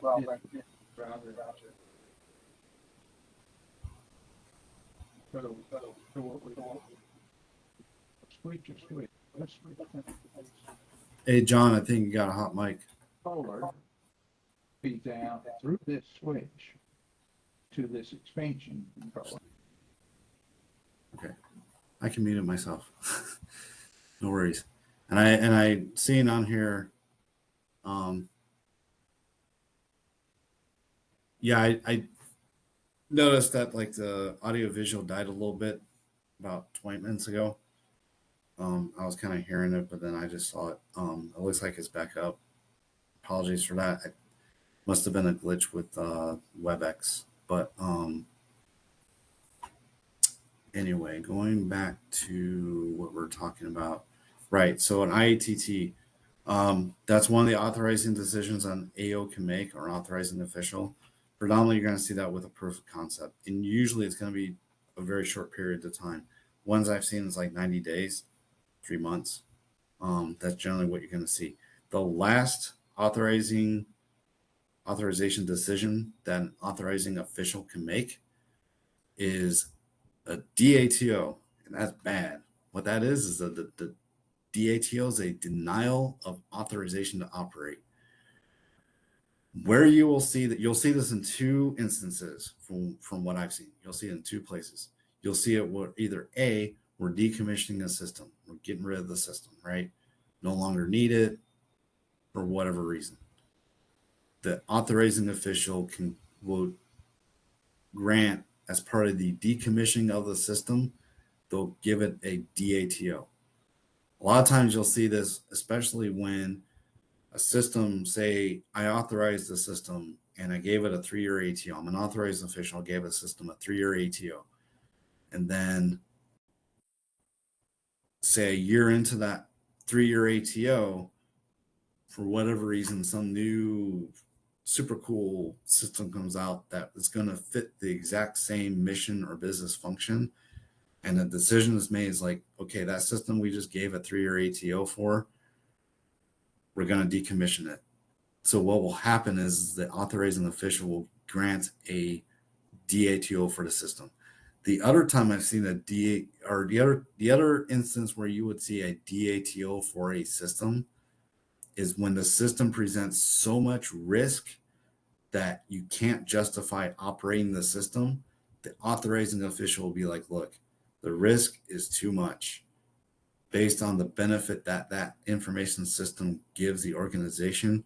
I'm giving it a DATO until you can fix the risk, do whatever risk actions is necessary to lower the risk down to an acceptable level to meet the risk appetite for the organization.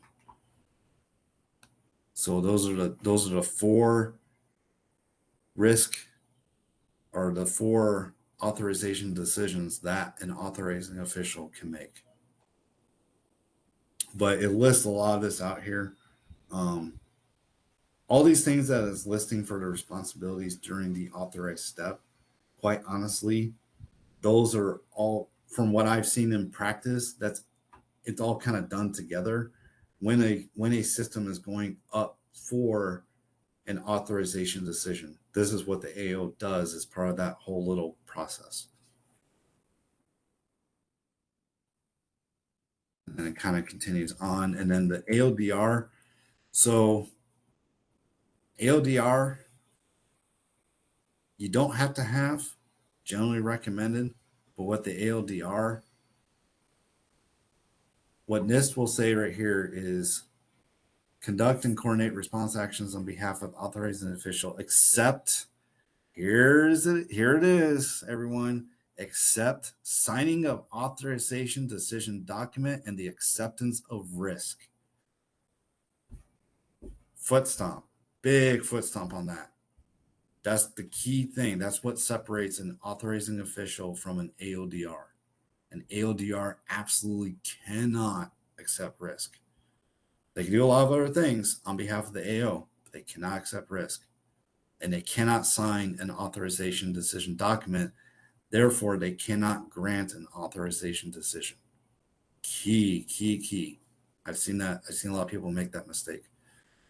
Serve as an alternate for authorizing official for risk determination and mitigation and authorization reporting. What they're basically saying with that one is that they're there to assist the authorizing official. That's basically what they're saying. And then in monitor, and we'll kind of get into this when I go over the monitor step, but what they're talking about right here with the authorizing official or AODR, what they do in the monitor step, ensure the security and privacy posture of your organization systems is maintained. Reauthorize systems when required. Remember, I did kind of mention that, hey, during the monitor, after you grant a 3-year ATO for a system, you might say, hey, you know what, the security posture changed. That's where that would come into play. Determine, right above it, determine whether significant system changes require reauthorization, and review security and privacy posture reports and critical security documents. Basically, what they're getting at with monitor, what the AO and the AODR do during the monitor step is they're just looking at kind of like the overall health of the system and just kind of see like, hey, does it need to be reauthorized? Has the security posture changed? Things of that nature.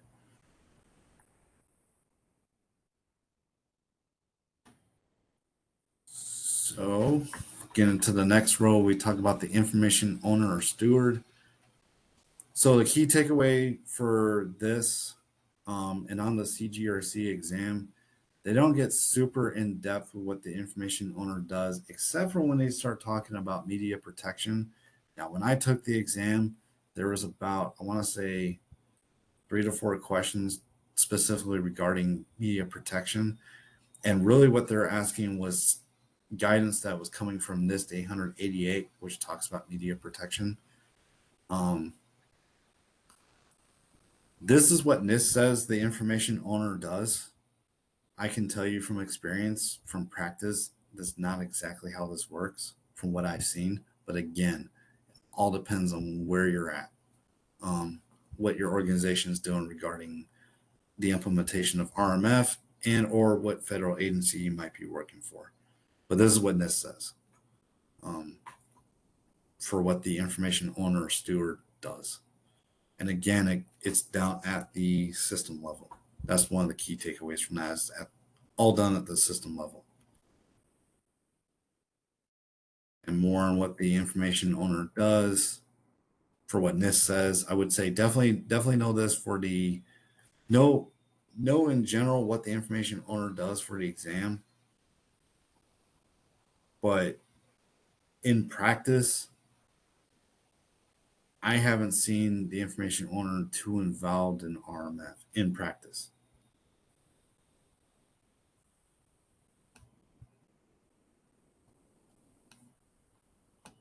Moving on to they talk about more assessment in practice.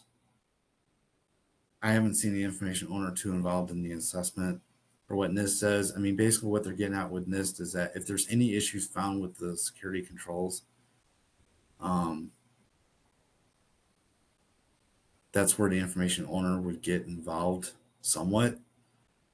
In practice, I haven't seen it work that way. And especially when they start talking about selecting the control assessors and those things, that's what NIST is saying. In practice, I've never seen it work that way.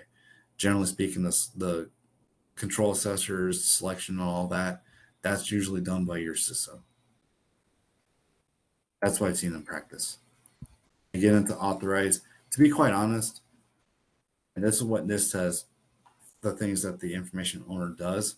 What I've seen actually in practice is the ISSM or Information System Security Manager or even the Information System Security Officer, usually the ISSM, does a lot of these things that they're saying the information owner does. Now for NIST, this is what NIST is saying the information owner does when we talk about the authorization of a system.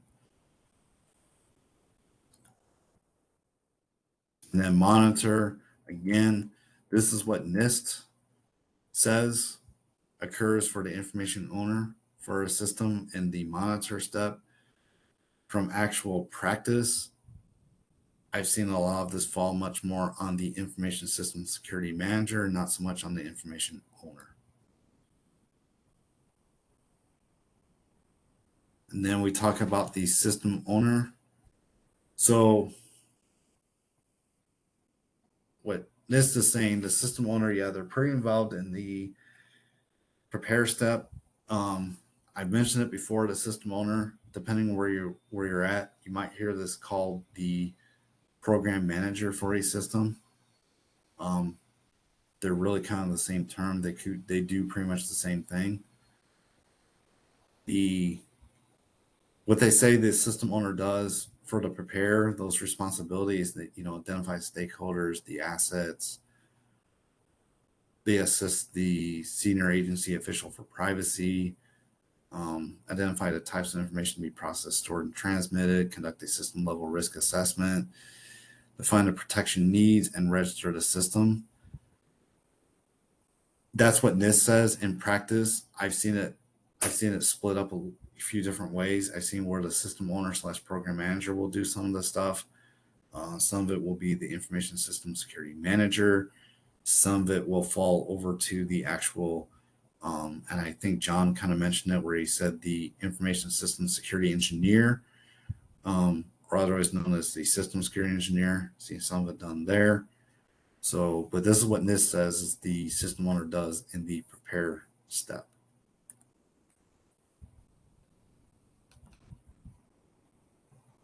So again, I've seen, this is what NIST is saying that the system owner does in the categorize. This is what NIST says. So for the exam, when we talk about all this categorization tasks that are done as part of the categorization step, the system owner is responsible for it. In practice, yes, they're responsible, but the actual doing of all these things in practice, I've seen it fall towards the information system security manager, not so much the system owner. But basically, what they're getting at with all these responsibilities in the categorization, we'll hit more of this when we talk about the actual categorization step. All these things they're mentioning, this is all stuff that is done when you do categorization. It's basically they're listing out everything that you do in categorization.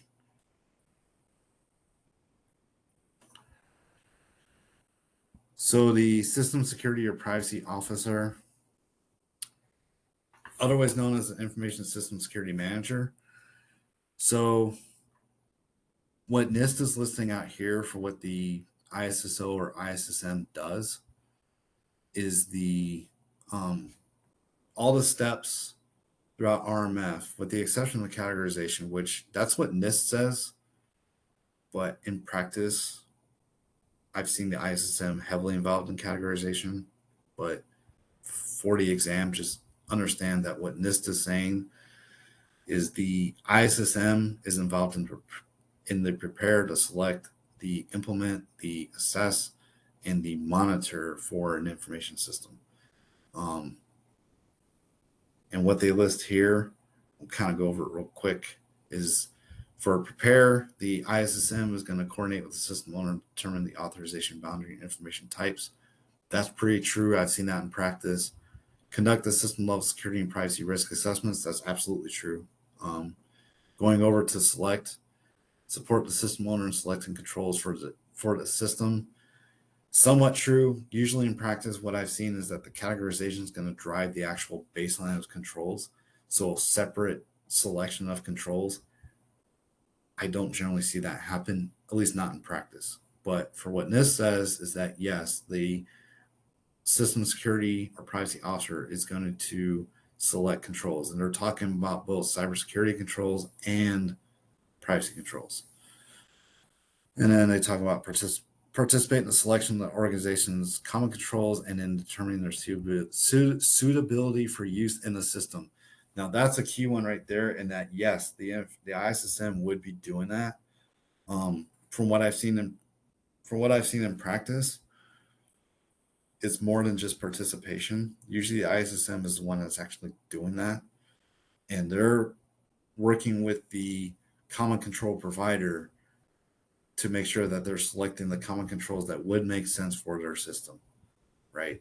A great example of this I can give is, say you have say you're in an organization. The organization covers, we'll say they cover Texas, Ohio, and Indiana, right?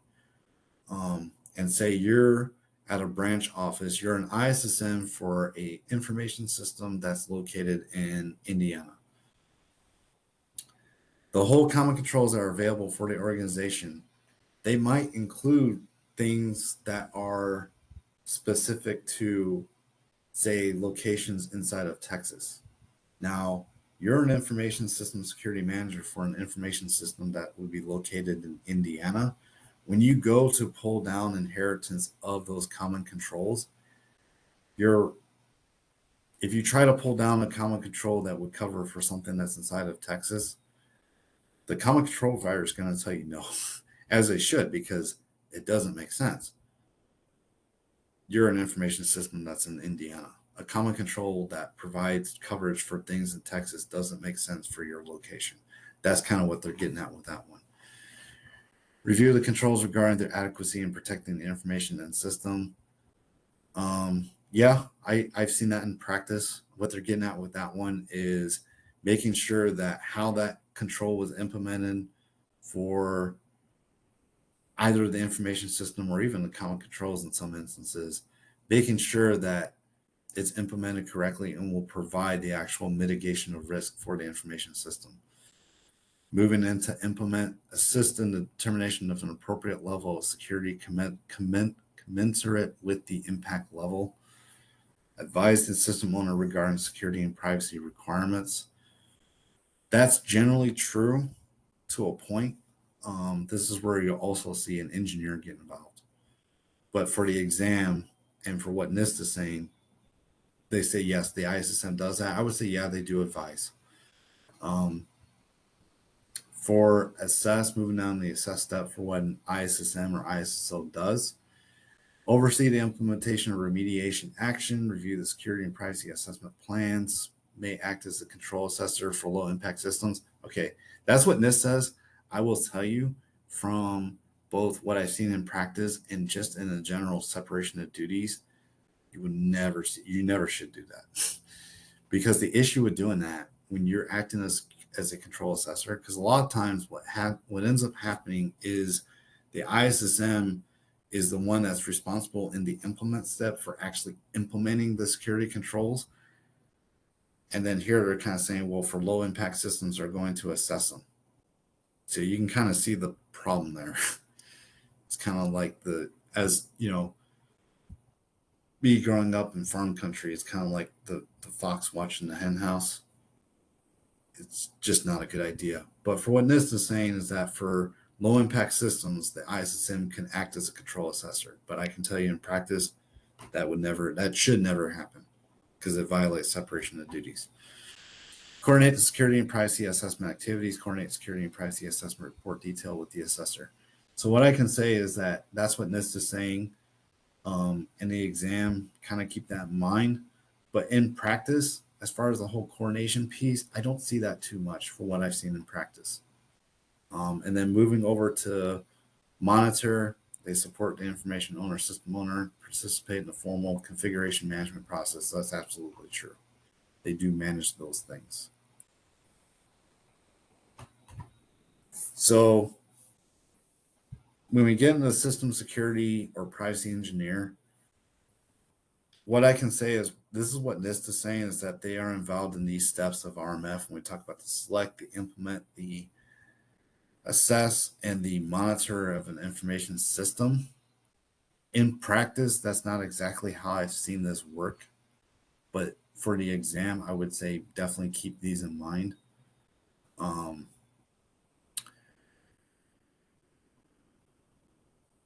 Yeah, I would say definitely keep these in mind. Also keep in mind that for what an engineer does, remember I was talking about the non-functional requirements, that's what an engineer is really there for.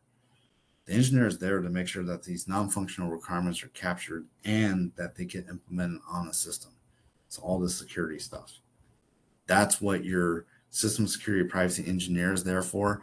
And I think John mentioned it in the chat he sent with, he's like, hey, where do they talk about ISI? That isn't ISI.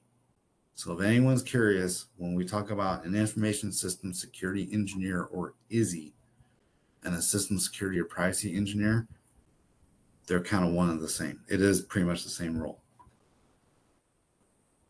But yeah, we can go looking through these responsibilities. That's how NIST lines them up. I would say for the exam, don't get super caught up in what these responsibilities are, because the exam doesn't get too in depth in these. And also in practice, I haven't quite seen it work this way. It kind of does, but not exactly.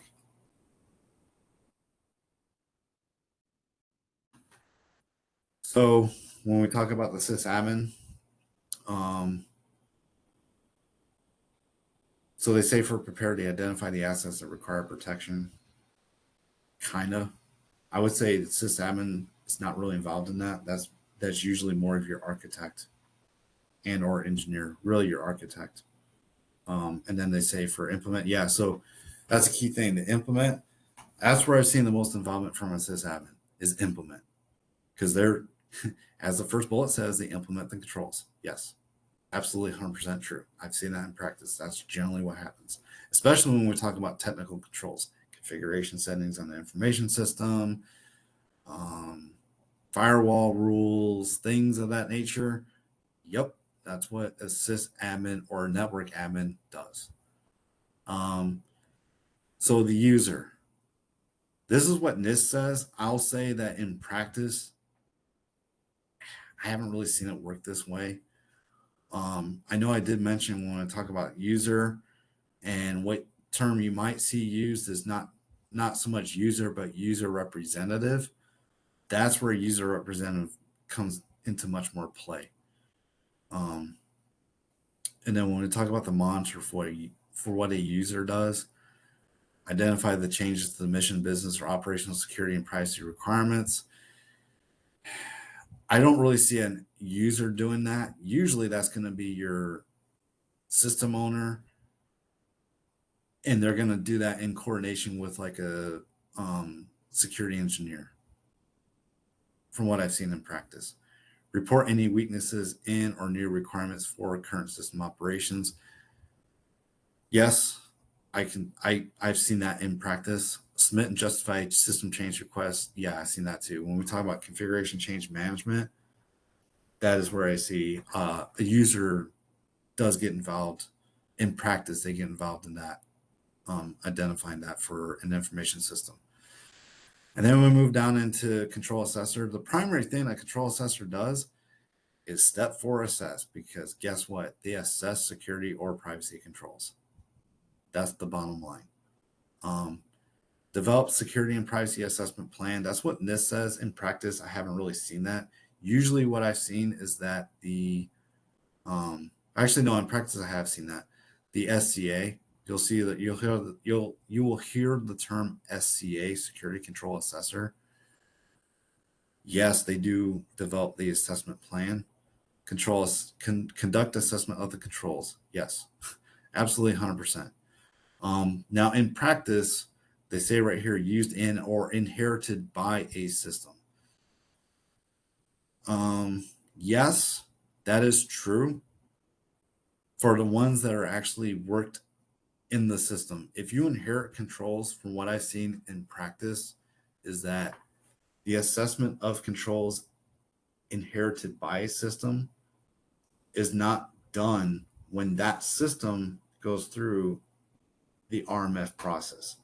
The assessment of those controls that are inherited by a system, for instance, the common controls, in practice, the way those common controls get assessed, they get assessed when the common controls are getting authorized, not when the system that is inheriting those common controls gets authorized.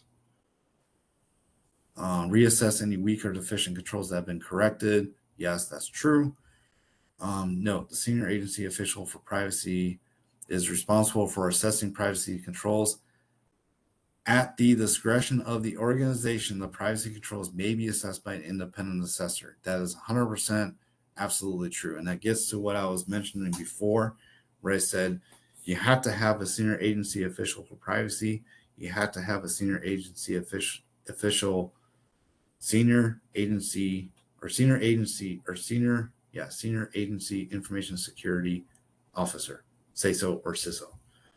You have to have those. You don't have to have control assessors, technically speaking. In practice, I've seen assessors, but what NIST is getting at there, especially when we talk about privacy, is you don't have to have them, but in practice, I've seen them. And then when we get into monitor, kind of a rehash of what's done in the assessment, but this is when we start talking about the actual continuous monitoring for an information system.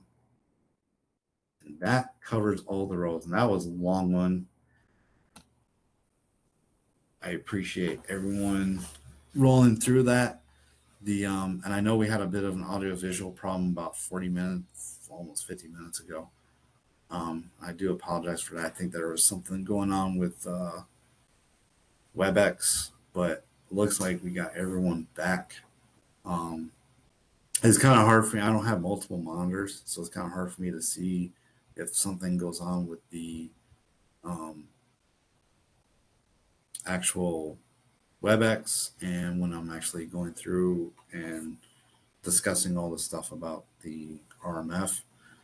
But we just covered all the roles. That was a long one. We covered all the roles that are present within the risk management framework. So key takeaways, I would definitely, and John, thank you, John, for doing that. He put on the exam outline. I think he also shared out the actual link for what I went to for the crosswalk. I'll put it in here too in the chat.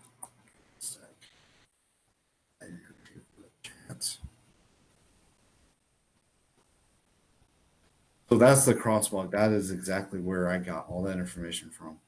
It looks like, I don't know, in the chat, it looks like I didn't quite put in the link correctly, but that is, if you select the entire text of that link, copy and paste it into your browser, it should take you right to that PowerPoint that we just went over.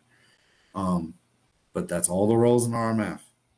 And I will say on the CGRC exam, please know the roles. It will make going through the exam a lot easier because they will hit on roles.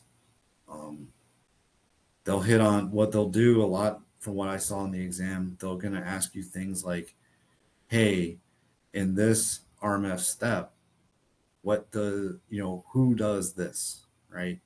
And then they'll answer selection will be the roles that we just went over. So please, I would say study those roles. But what I just gave you was also, what's covered on the CGRC exam and what I've seen in practice. Results may vary. Again, it depends on where you're at, but that's what I've seen in practice and how it actually works and how those roles kind of work with each other as systems and organizations do the risk management framework. With that being said, does anyone have any questions on what I covered? That was a long one, and I'm about ready for a break. Does anyone have any questions at all?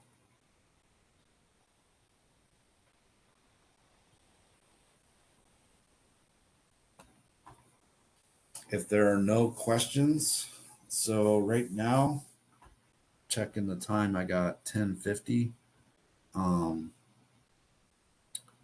I got 10:50 in the morning.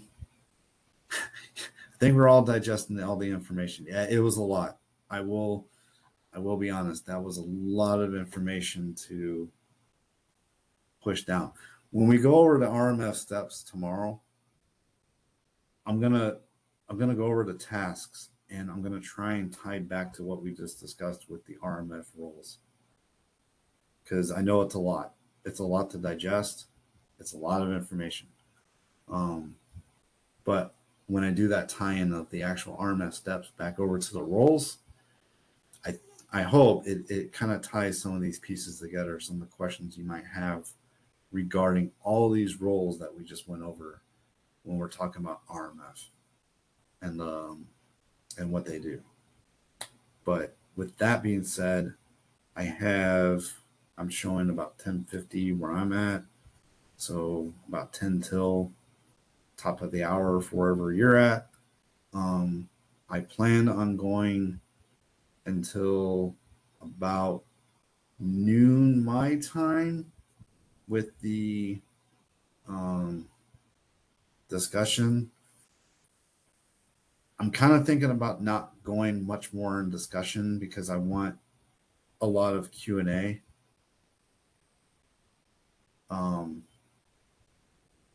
For question and answering. I don't want to go into the RMF steps today. I want to save that for tomorrow because I don't want to start and stop.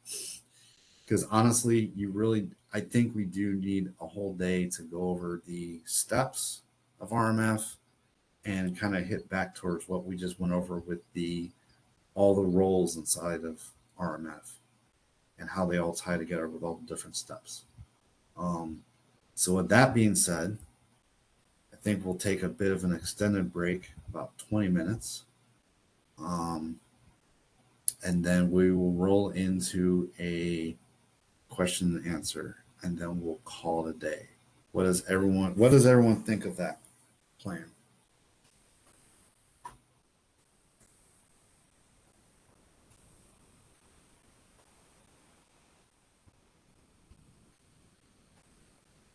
Getting great, and that sounds like a great plan and all that. So yes, I think that's what we'll roll with. So we'll take a 20-minute break.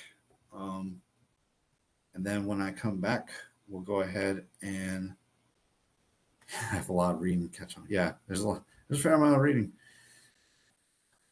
I'm almost dead. I hope that is not my teaching. I know it's a lot of information. I'll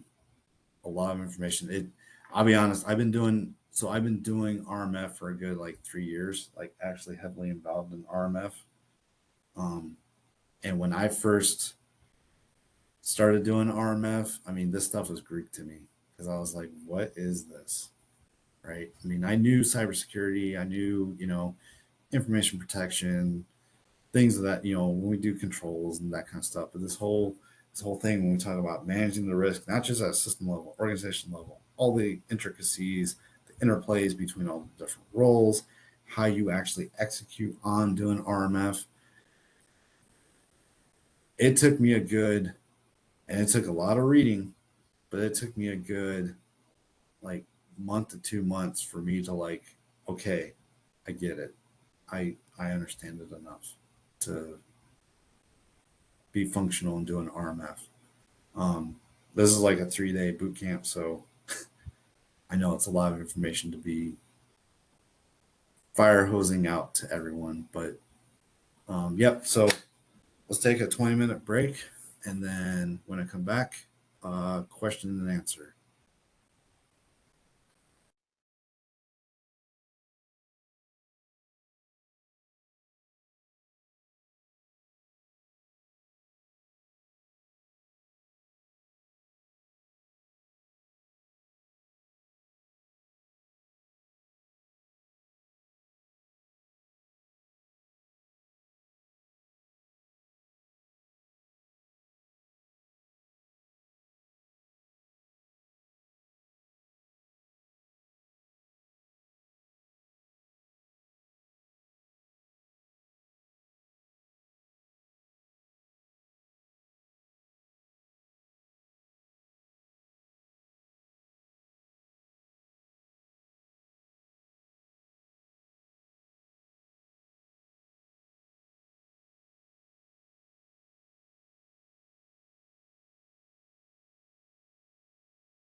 So how is everyone doing?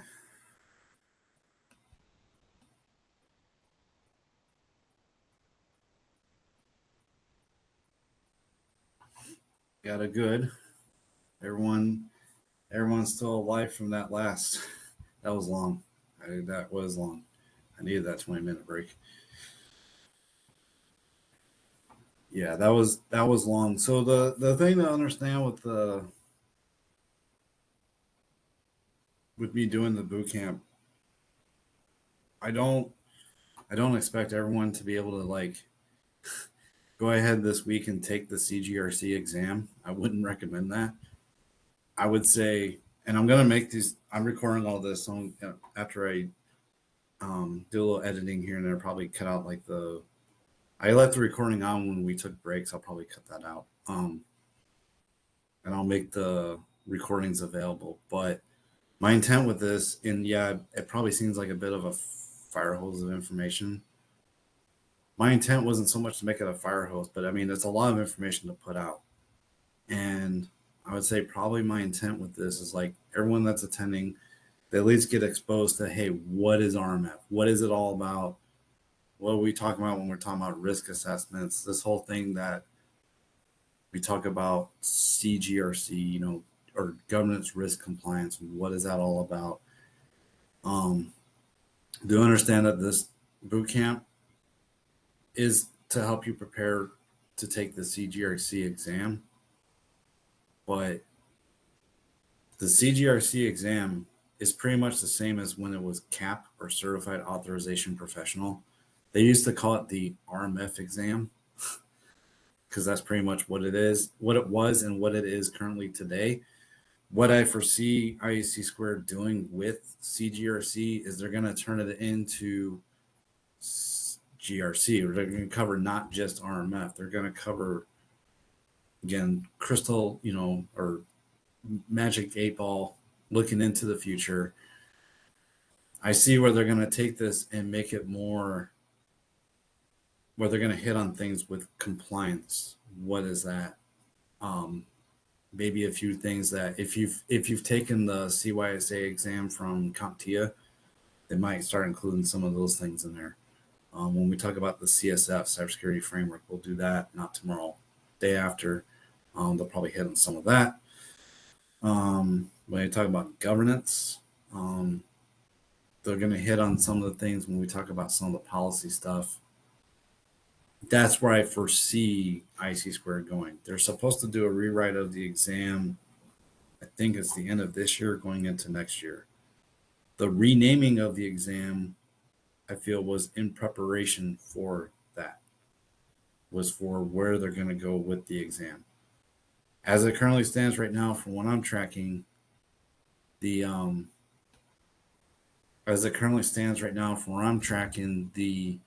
CGRC exam is pretty much the RMF exam. It's pretty much covering RMF, Risk Management Framework.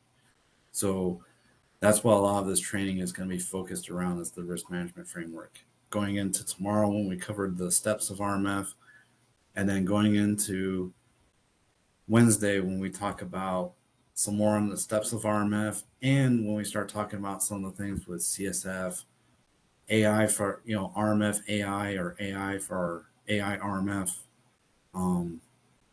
We talk about a little bit with CMMC, and I'll hit some of the publications that I know, at least when I took the CGRC exam, were covered.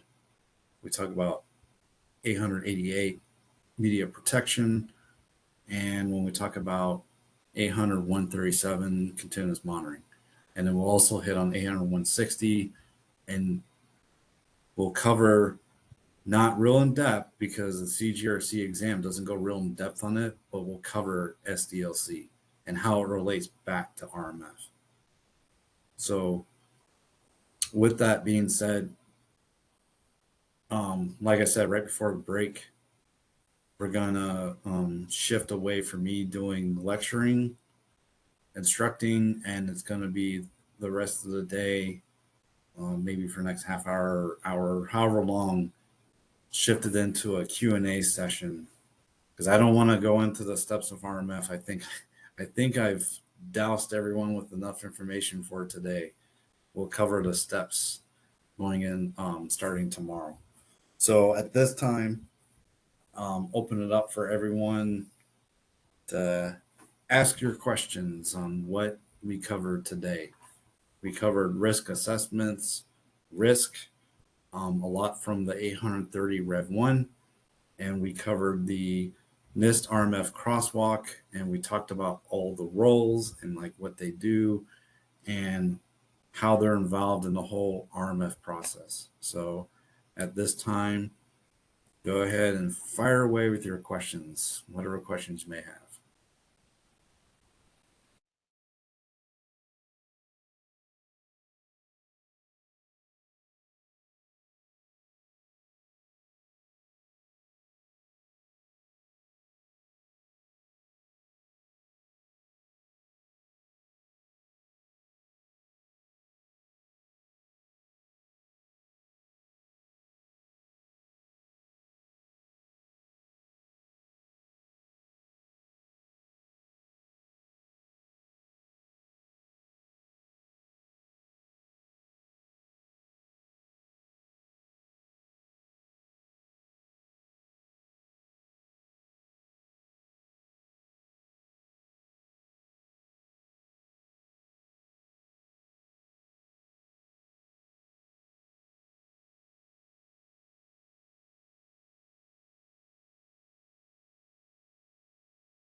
It would help if I unmute.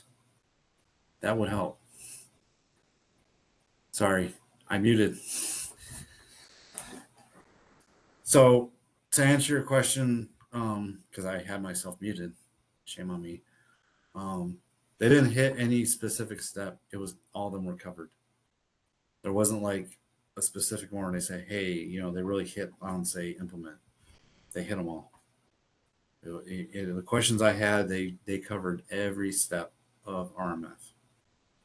And then they did a lot of relating, and this is why I said on Wednesday we'll hit SDLC, but there was a fair amount of relating of SDLC to RMF.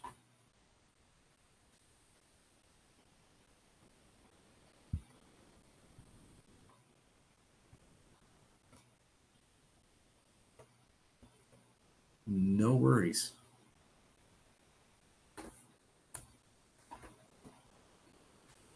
Any other questions?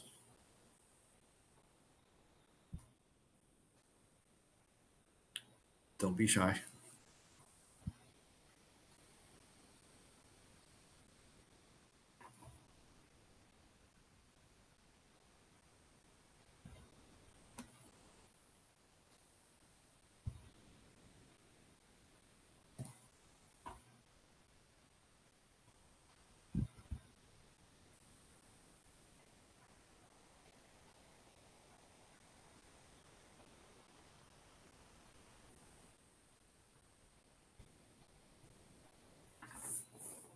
No worries.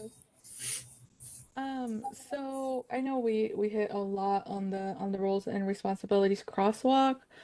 Yep. So it seems like that might be a big category of the CGRC, or was that like you Mm-hmm. trying to get us to Oh, understand how that works? well, Okay. both understand and also, yeah, they hit on it on the exam.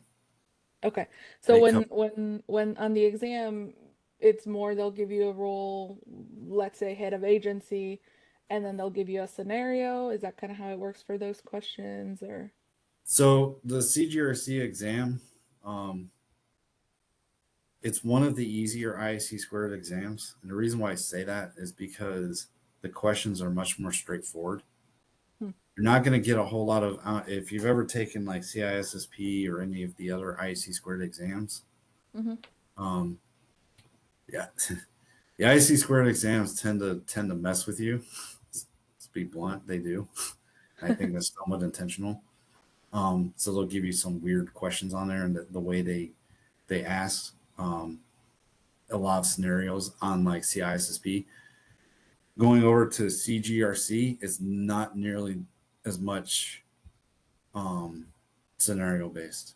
It's a lot more. I don't even want to say definition. It's just they're much more straightforward.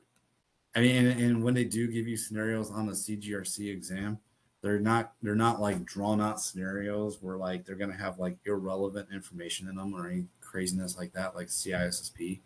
Okay. It's very straightforward. Like you're gonna like from what I remember with the exam, the questions were the longest question I had was maybe like 3 sentences long. That was Okay. it. Like it wasn't that Okay. drawn out. Is it still more like multiple choice, or is it like It's multiple PBQ? choice. Okay. It's multiple choice. Every question I had on her was all multiple choice. There wasn't any like practical questions on there, drag and drop. Not from what I remember. It was all multiple choice. Okay. Thank you. Oh, no worries.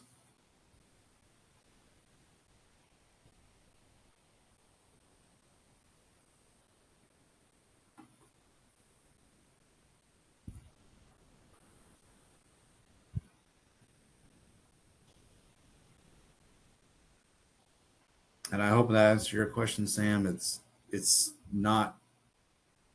There are scenarios, but like I said, they're very short scenarios. They're not, and you're not going to see a whole lot of like if anyone's taken like CISSP and any of the other IC squared exams, how they ask questions where they don't use a whole lot of least, most, likely. There's not much of that. It's pretty straightforward.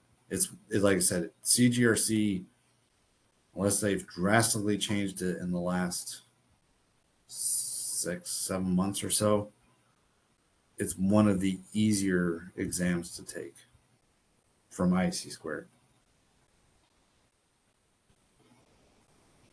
So yeah, there are some scenarios. It's not, and like I said, it's not really definition. They don't. You're not going to see. It's not like let's put it this way. It's not like Security Plus where they'll give you like, what's this? Like it's not quite like that. It's a little more. I don't want to say trickier. It's not like that where. Let's put it this way: it's not like regurgitation of information. It's not like they're just going to ask you a question. You're just regurgitating information. Like you really do have to understand how RMF works, what the roles do. You really do need to understand that to be able to do the CGRC exam. So it's not definition based, but it's not super convoluted in how like the CISSP scenarios get. Because I remember those, and some of those I know they were messing with me on some of those questions, but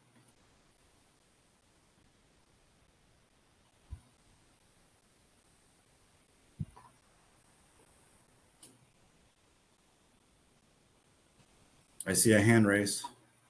It's me again. With GRC or the CGRC being just such a broad, when it comes to like frameworks and everything, are there like any specific resources? Because I know there's no like actual book out there, and the Yeah, ISC squared stuff is like $3,000. yeah. So And the on my LinkedIn, I shared out the study guide that mhm, that thing's still in draft, but right now the study guide has straight up the bibliography from IC squared. okay. And that is what I use. What everything you listen there, except for like so pretty much all the NIST publications. If you use the NIST publications, you're gonna be fine on the exam. because that's what I used. I didn't like when you look at that bibliography, it lists some other books in there. I didn't read any of those. And when I took the exam, I didn't feel like it put me at a disadvantage. Pretty much I just used NIST. The resource I shared earlier, you're not going to find that in the bibliography, but the resource I shared with the crosswalk, that thing is gold for the exam. And I wish they would put in the bibliography, because if you know that crosswalk, you're going to do really good on the exam. Awesome. Thank you. Yep, no worries. And yes, Sam, I did publish a study guide. It's on LinkedIn. Actually, there's a post I put out, I want to say late last night. I put out a post with the latest version of the study guide. It's right there. And it has, like, the beginning part has the whole bibliography. That study guide too, I'm pretty much like I said, it's a work in progress, but what I end up covering in this boot camp is going to find its way into that study guide. So the hope is that that study guide should be a good resource if you don't want to, because I mean, who doesn't like to read NIST publications? But if you don't want to read all those, the intent is that that study guide should pretty much cover everything that you're going to find in the CGRC exam. It should, like, I'm trying to create a one source instead of having to, like, oh yeah, here, just read the NIST publication, because that's what I had to do. Because it's a kind of mentioned the reference, well, for one, IC Square, yes, they have a course on this, and yes, it's $3,000 because, of course, why not? I don't feel like going to a $3,000 course. And the other thing too is, from what I've seen, the book they actually published is kind of outdated. The book they published is based on NIST 837 Rev 1, and the CGRC exam is based on NIST 837 Rev 2. So keep that in mind. But yeah, the study guide, it's going to be intended as a resource that everyone should be able to use to study for the CGRC exam and be able to pass it.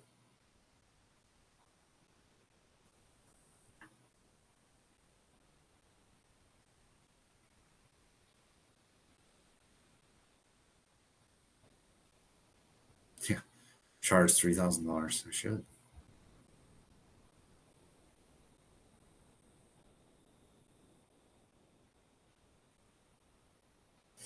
That might put me in competition with IC Squared.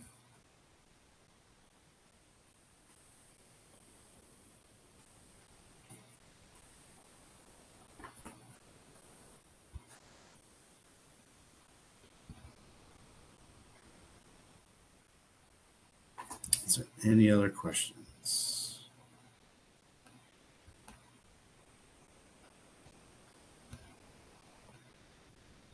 Anything with what we cover for risk? Any questions on that?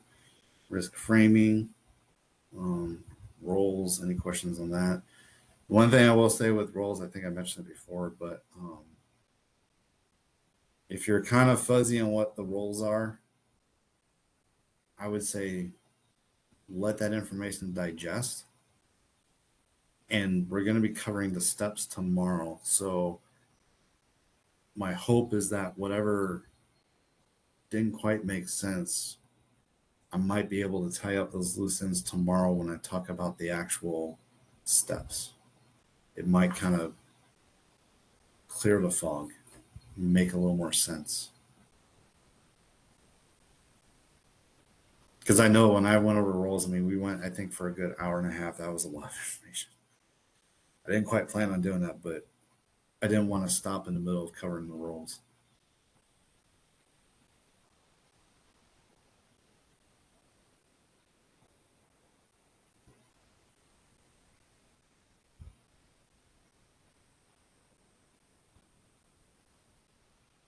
Any other questions? Probably keep this open for about another 5-10 minutes or so if there's no more questions. In case anything anything pops up where you're like, hey, I need clarification on that.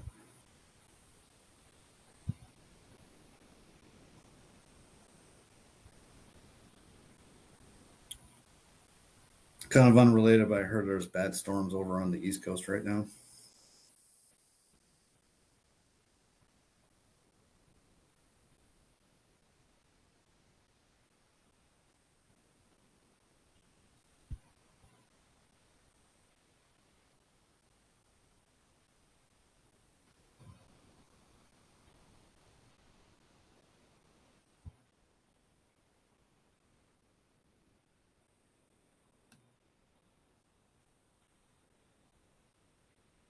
Florida. Yeah, it's about that time of year. I've never lived in Florida, but I have an uncle that lives there. I don't know how he puts up with the hurricanes and all that fun stuff over there. I wouldn't live there.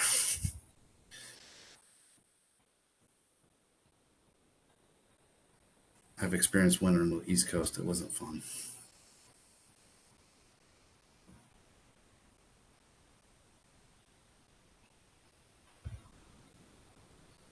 Don't think there's much more questions.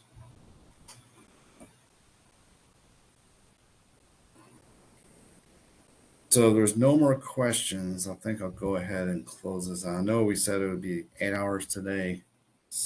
We've been going about 5.5 with some breaks in there. Like I said, there was a lot of information put out, but so if there's no more questions, what I will say is there's some links in there. Go ahead and use that if you want. Reference those. Study guide, it is published out there. It's still a work in progress, but it pretty much covers a lot of what we covered today, with the exception of the roles. And just kind of let it digest. And then it'll be same time tomorrow. The link for the WebEx tomorrow, I did make a post with it. It's out there. So, and the same password, CGRC rules, because I thought it sounded kind of cool. So with that being said, I appreciate everyone showing up for today's boot camp session. Any questions that pop up throughout the day, I would say you can either message me, or if you want to bring them up tomorrow. Yeah, so once I get done with this and get done with the recording, I might not be posting it out straight up today, but it will be like in the next few days. I'll take the recording for this, probably do a little editing on it, and then once it gets posted, I'll definitely push out a link so that everyone can go to it. Yeah. So with that being said, the same time tomorrow. Key thing, and if you want to read ahead, publication I'm going to be covering a lot of tomorrow is going to be NIST 837 Rev 2 steps. So if you want to do a little ahead reading, that's the publication I'm going to be like squarely in tomorrow. Tomorrow is probably going to be a little, because there's a lot of information to put out when we talk about the RMF steps. There's a lot. So anyone wants to get like a preview of it, yeah, go to this website. This website should be up right now, and I can actually, that's one thing I can do. I can double check that real fast. Let's see here.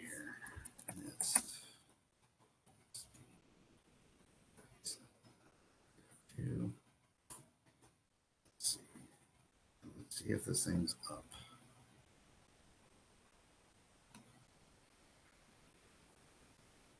Is it up? It is up. Look at that. So it's working. So I'll go ahead and I'll post the link right here. Paste that.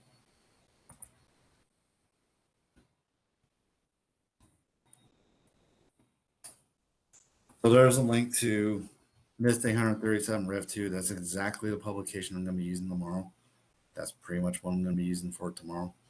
So if you want to get a read ahead on that, kind of what it's all about, going over different RMF steps, all the tasks, They do mention a little bit about roles, but it's primarily concerned with the steps and tasks. So that is what we'll be covering tomorrow. And with that being said, greatly appreciate everyone showing up. Same time tomorrow, 06 Hawaii time. 3 hours ahead for West Coast, 6 hours ahead for East Coast, 12 hours ahead if you're in the Middle East, and day ahead -5 if you're over in the Asia, Singapore, Australia area. But with that being said, again, much appreciate everyone showing up. Much appreciate everyone's time. And I sincerely hope to see everyone tomorrow at 06 my time. And with that, I'll go ahead and close the meeting unless anyone has any last questions. Going once, going twice. Thank you for your time. Aloha. Yep, you're welcome.